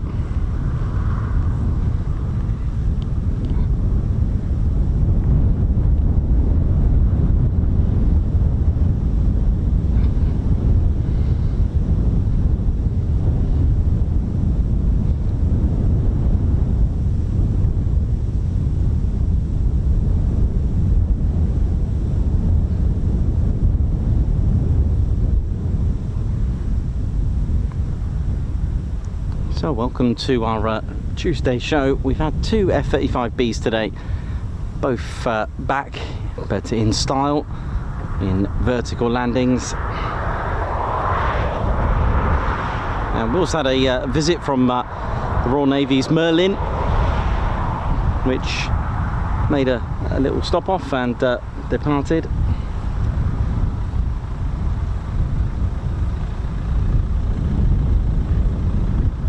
Val Lissy, not Captain Faber, Margot, Davey, Ian McCabby, River Taylor YT, how you doing? Hope you're all good and well.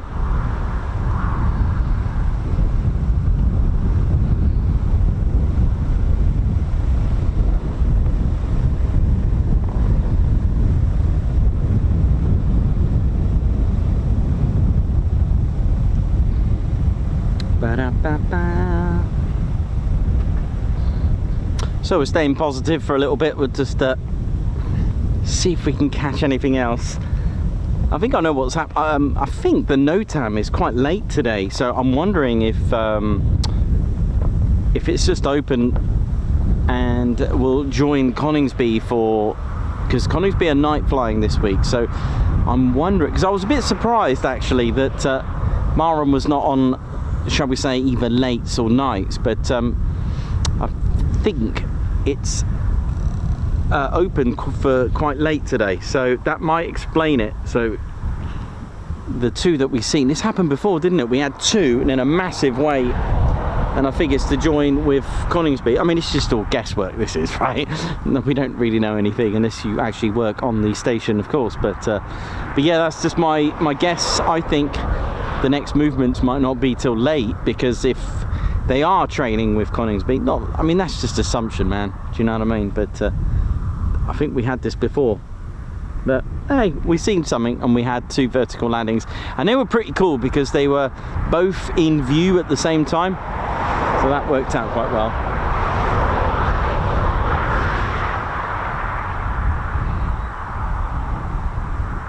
River Taylor YT, good to hear. I hope you're well. Margot, how's it going? Perry with info there, correct? Yeah, I think Japan, I don't know if Japan have ordered more. I think Italy have some as well, right? Yeah, that's it. Oh yeah, Val Lissy, how you doing? Lady Sheds Teddy Bears. LEJ Approach, what up? Hope you're all good. Giving us some more info there. Single engine Junkers W or V34. The precursor of the famous JU-52. Ian McCabby, we've got Claire Bear.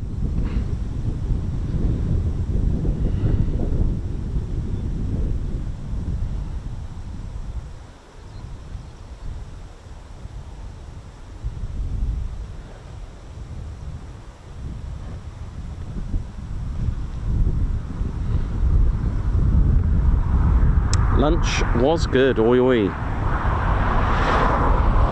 Margot, Darren 11 and Darren Endersby, how you doing? Gavin Elliott, oi oi. Gavin, how was your trip to Scotland? It looked great, man. Looked really good.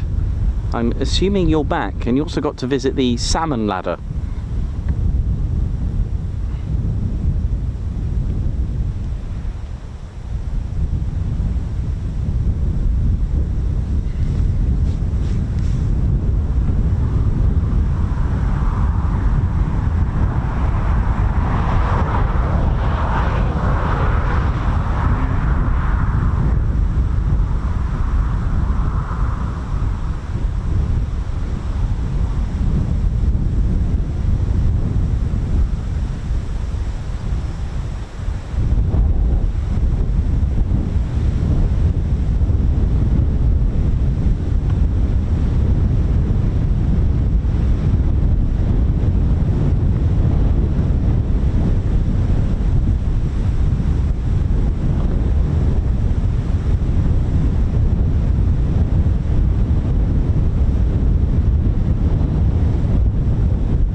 Yeah, I'll tell you what, I have just gone onto the NOTAMs and they have actually changed. There you go. So they are now night flying, or at least lates, apart from tomorrow. But I've just checked now and it's literally just been updated today. Literally just now. How amazing is that? So we may not get anything for a long time. Oh man. Okay, I've just seen it now. It's literally a NOTAM that came on about maybe 2 hours ago, or maybe an hour ago.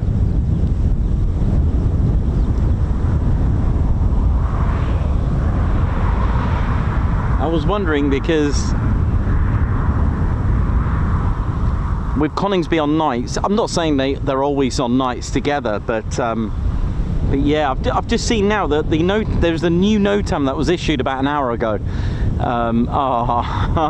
So we'll okay, what we'll do, we'll wait till about we'll wait till 14:02. How's that? Or 14:03. I like the 3 minutes past bit, and then we'll go from there.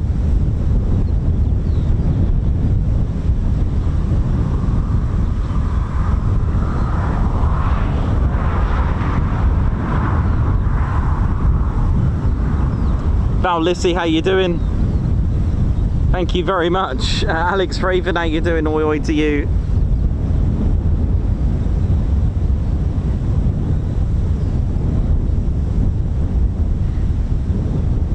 Cool.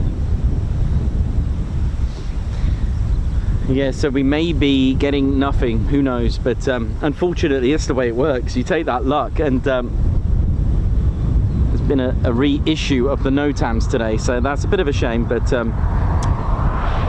yeah, I did suspect, so we may finish up a little bit earlier than expected, but I'll wait till 14:03 and just see if there's anything going on.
day today? Well, we live at Typhoon, the other side of Kingsby. 8 o'clock. Yeah, they were. Yeah, I heard them at 8 in the morning. Yeah. Yeah. I used to work here, so I know you're from 1 minute aircraft. That's it. Oh, I like them all. I like the variety. Yeah, I like it. You get quiet days, you get busy days here. It's just luck of the draw. Yeah, it's good. It's great. Yeah, it's really good. To be honest with you, I hadn't seen it before. I did have a look at YouTube. Yeah, it's good fun. I enjoy it. Is this your main? This is what I do. Yeah, full time. Yep.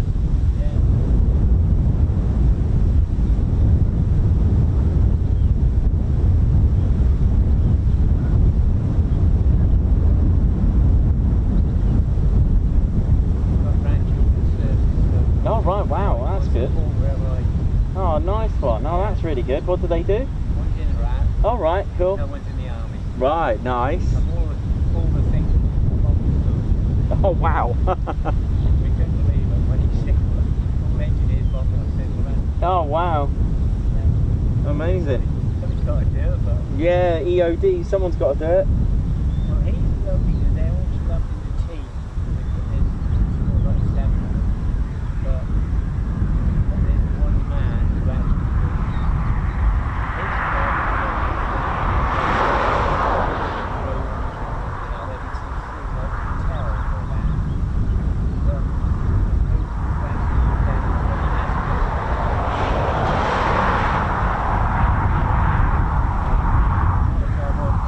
No, but someone's got to do it. well, they got these new robots and all that now. Oh yeah, they have, They're haven't getting more expensive. they? Yeah. Well, what's like Ukraine, the technology they're coming out with. They are coming out with some amazing stuff, yeah. I mean, what more do you want? Mm. You sit here, don't you, in the sun, lovely view. Yeah, it's great, yeah. Yeah, it's good. Yeah, it's good fun. You do right up the Moscow now? Yeah, we go every year. We go in September. Yeah, it's quite nice there. Just another change of scene. Yeah.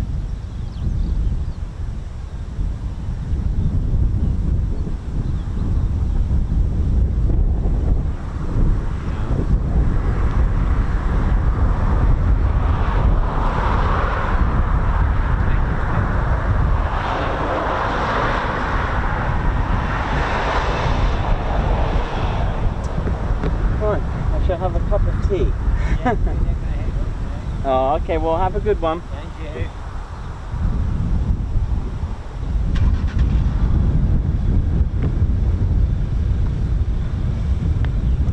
Well, you always have a potato dinner if you want. Take care. Thank you.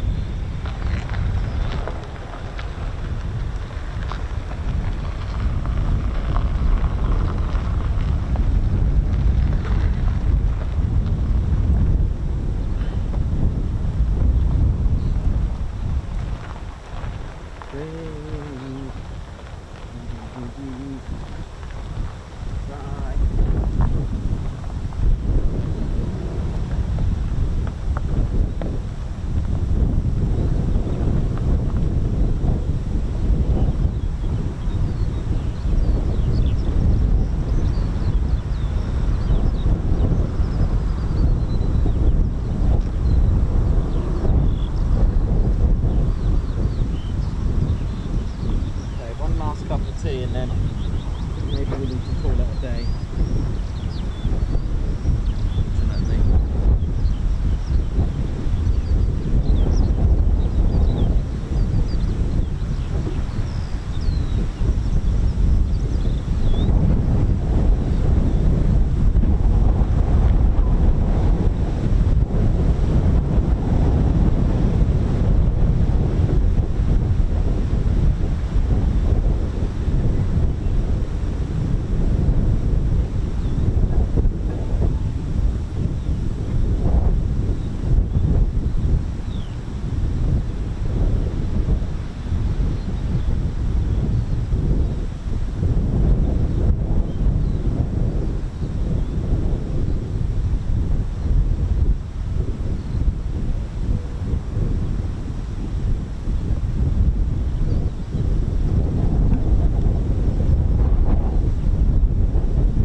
Oh dear.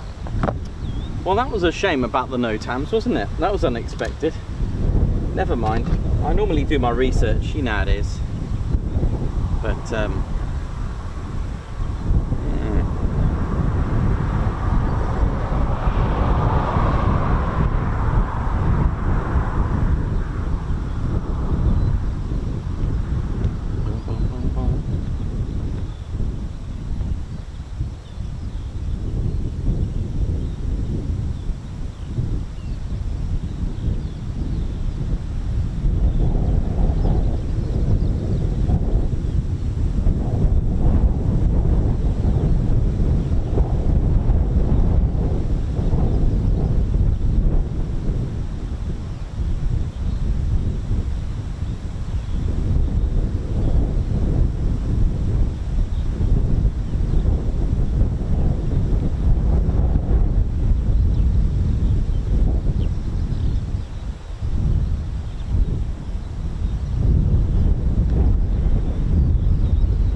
very windy now, goodness me. Whoa.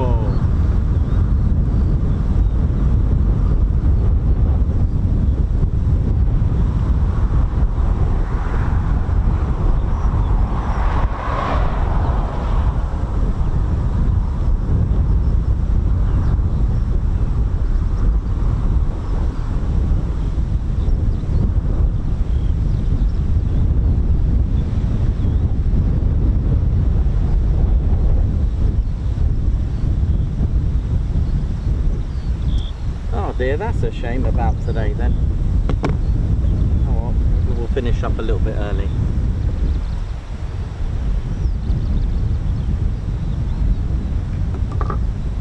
It was a good cup of tea.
Should we call it a day, mate? It's a bit of a shame because I've just realised that NOTAM is clearly for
Yeah, no worries. Thank you very much for all your kind comments, words and emails. I've had quite a few emails. Thank you very much.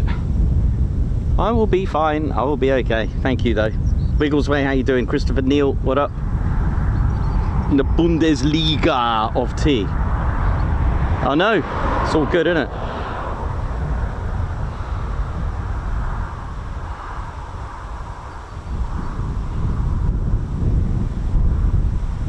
So yes, tomorrow it's Mildenhall time for a bit of a heavy action from the 100th Air Refuelling Wing and of course the 352nd, see what we get up to.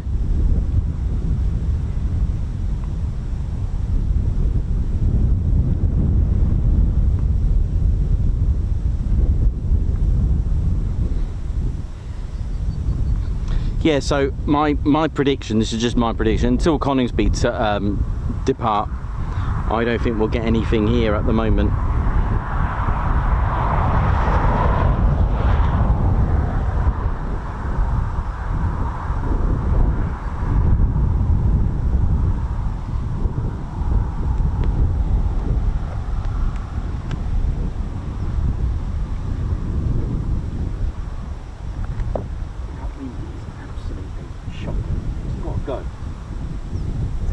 That it has to go.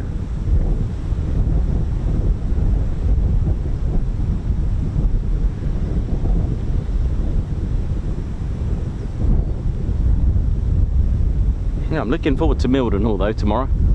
Haven't been in a while.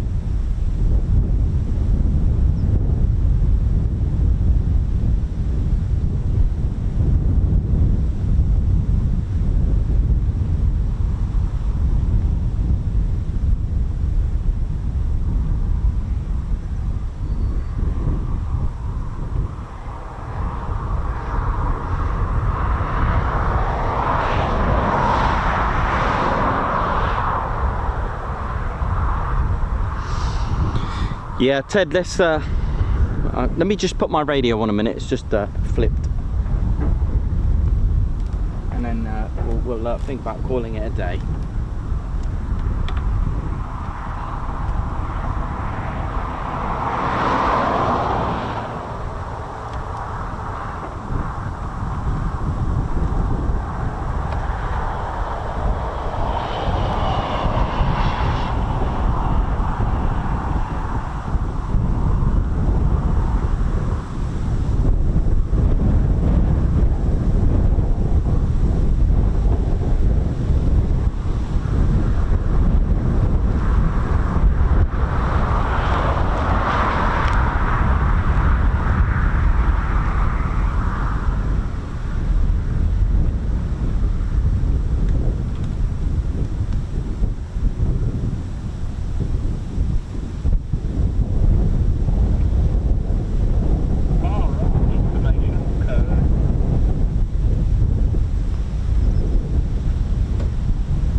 Let's finish up then, Teddy.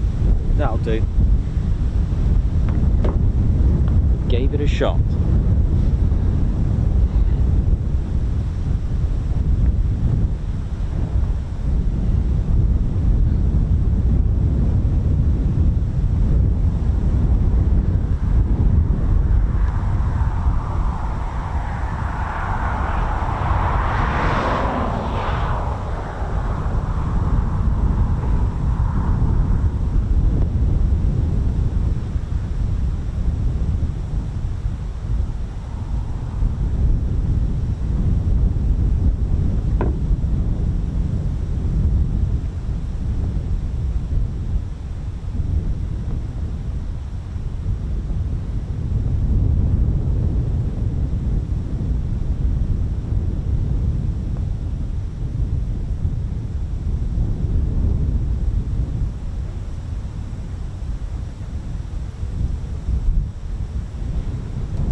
Right there, Teddy.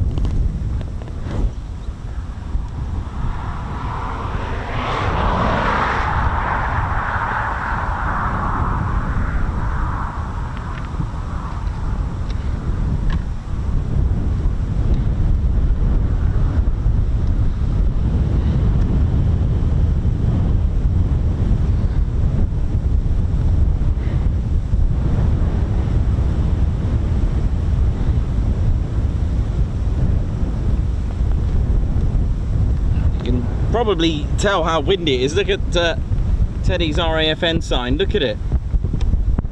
Goodness me. Val Lissy, thank you very much for your 30 months membership. Hands down the best community. Oh, hang on a minute. Oh, hang on. Is that a startup?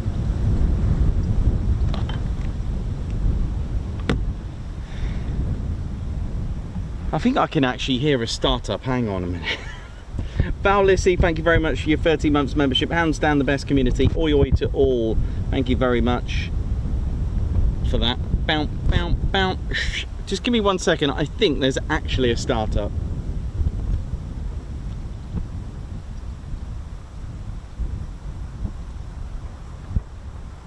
Just give me 1 second.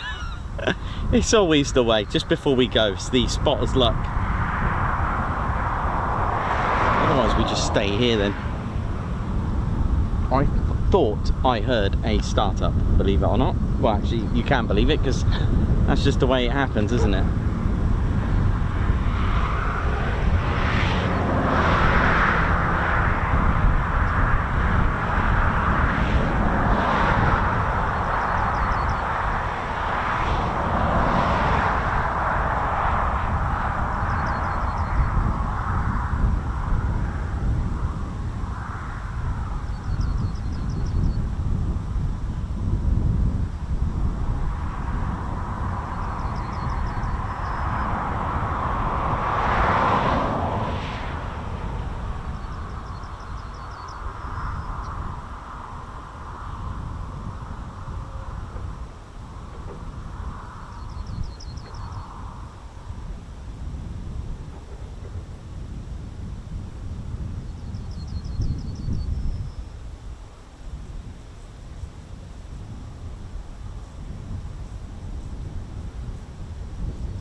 Pretty sure I can hear it really faintly, a startup, but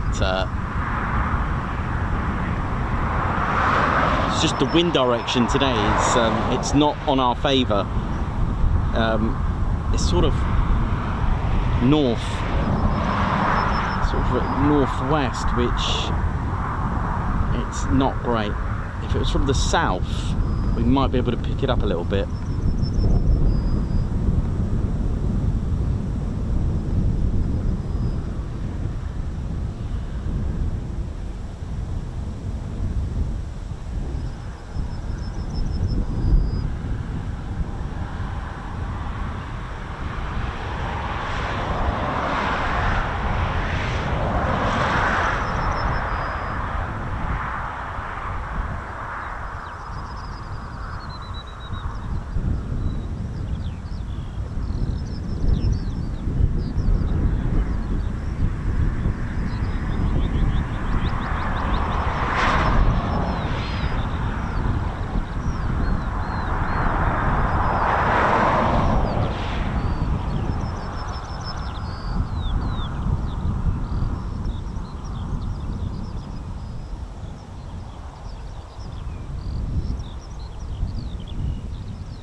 we've had loads of bugs on the screen as well. Goodness me, these things there now. Those midges are annoying. I really do feel I can hear a startup, or at least an F-35B spooling. But the thing is, I've had been no talk on my radio that I've got on very faintly.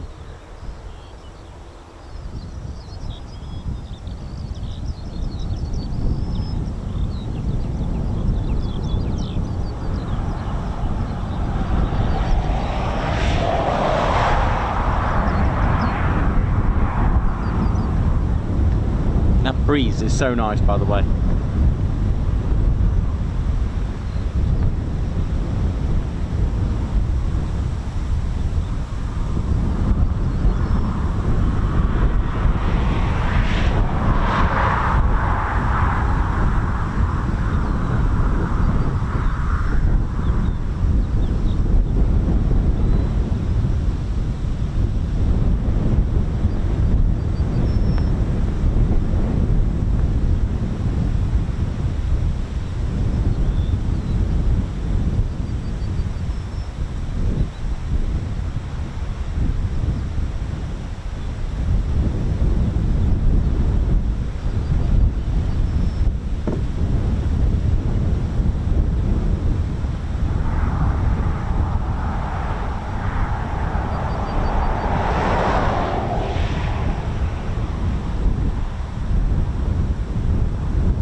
So I'm just still trying to decide if that is it. One sec. Been saying that for the last hour, I think.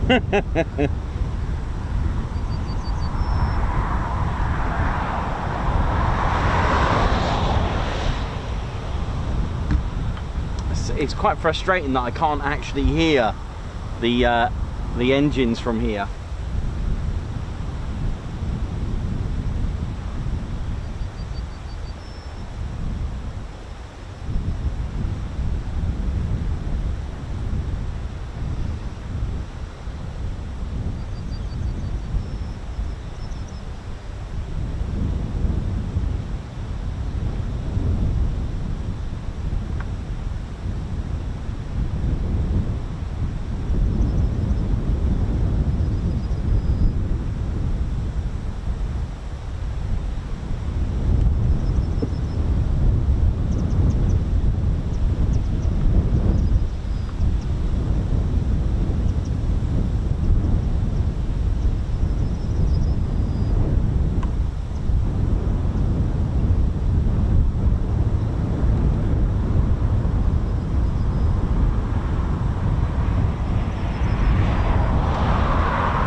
Yeah, let's call it off then, Ted. Right, okay.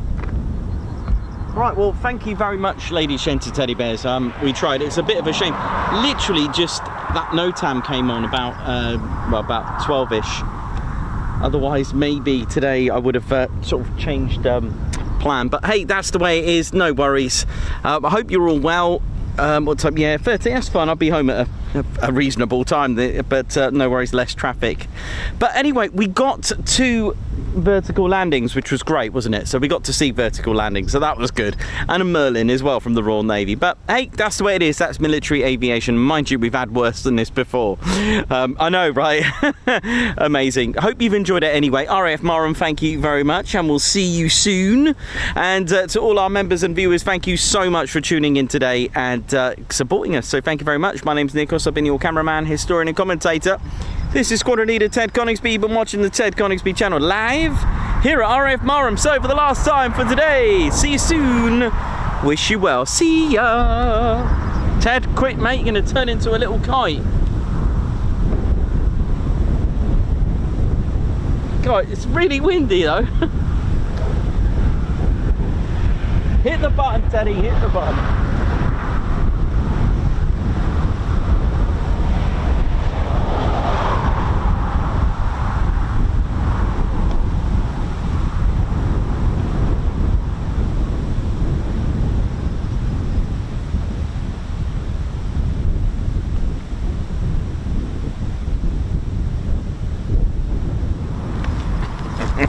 Oh yeah, ladies, sheds and teddy bears, welcome to the Ted Coningsby channel membership. I'm Nikos, I'm your cameraman and commentator. This is our squadron leader, Ted Coningsby. Just want to say a massive thank you to all our members. Guns up and oh yeah. Take it away, Ted. Ladies, sheds and teddy bears, we want to say a massive thank you to all of our subscribers for getting us to where we are today. We have gone all over the country, from as far as Lossiemouth to Bryce Norton, and military areas such as air weapons ranges, low flying areas, heritage centres and special flights for TED 2. We cannot do this without your support, and your support will be rewarded. You can now join the Ted Coningsby Squadron and help fund the channel to get us around the country and provide us with the funds for equipment to bring you better content too. We have 3 levels of membership to suit everyone. With your membership, you'll get access to members only videos, photos, posts, unlock special Ted Coningsby YouTube emojis and loyalty badges, as well as being able to access our exclusive members only Discord server. All membership levels reward you with discounts to our online store. Our top level fighter squadron was inspired by many of our fans who supported the channel massively. This is more of a personal experience with me and Ted, giving you exclusive live streams and content from behind the scenes photos, special info and updates, as well as a free Ted Coningsby Fighter Squadron patch for joining. Whichever membership level suits you, we want to say a massive thank you for choosing to join the Ted Coningsby Squadron. Ah, yeah.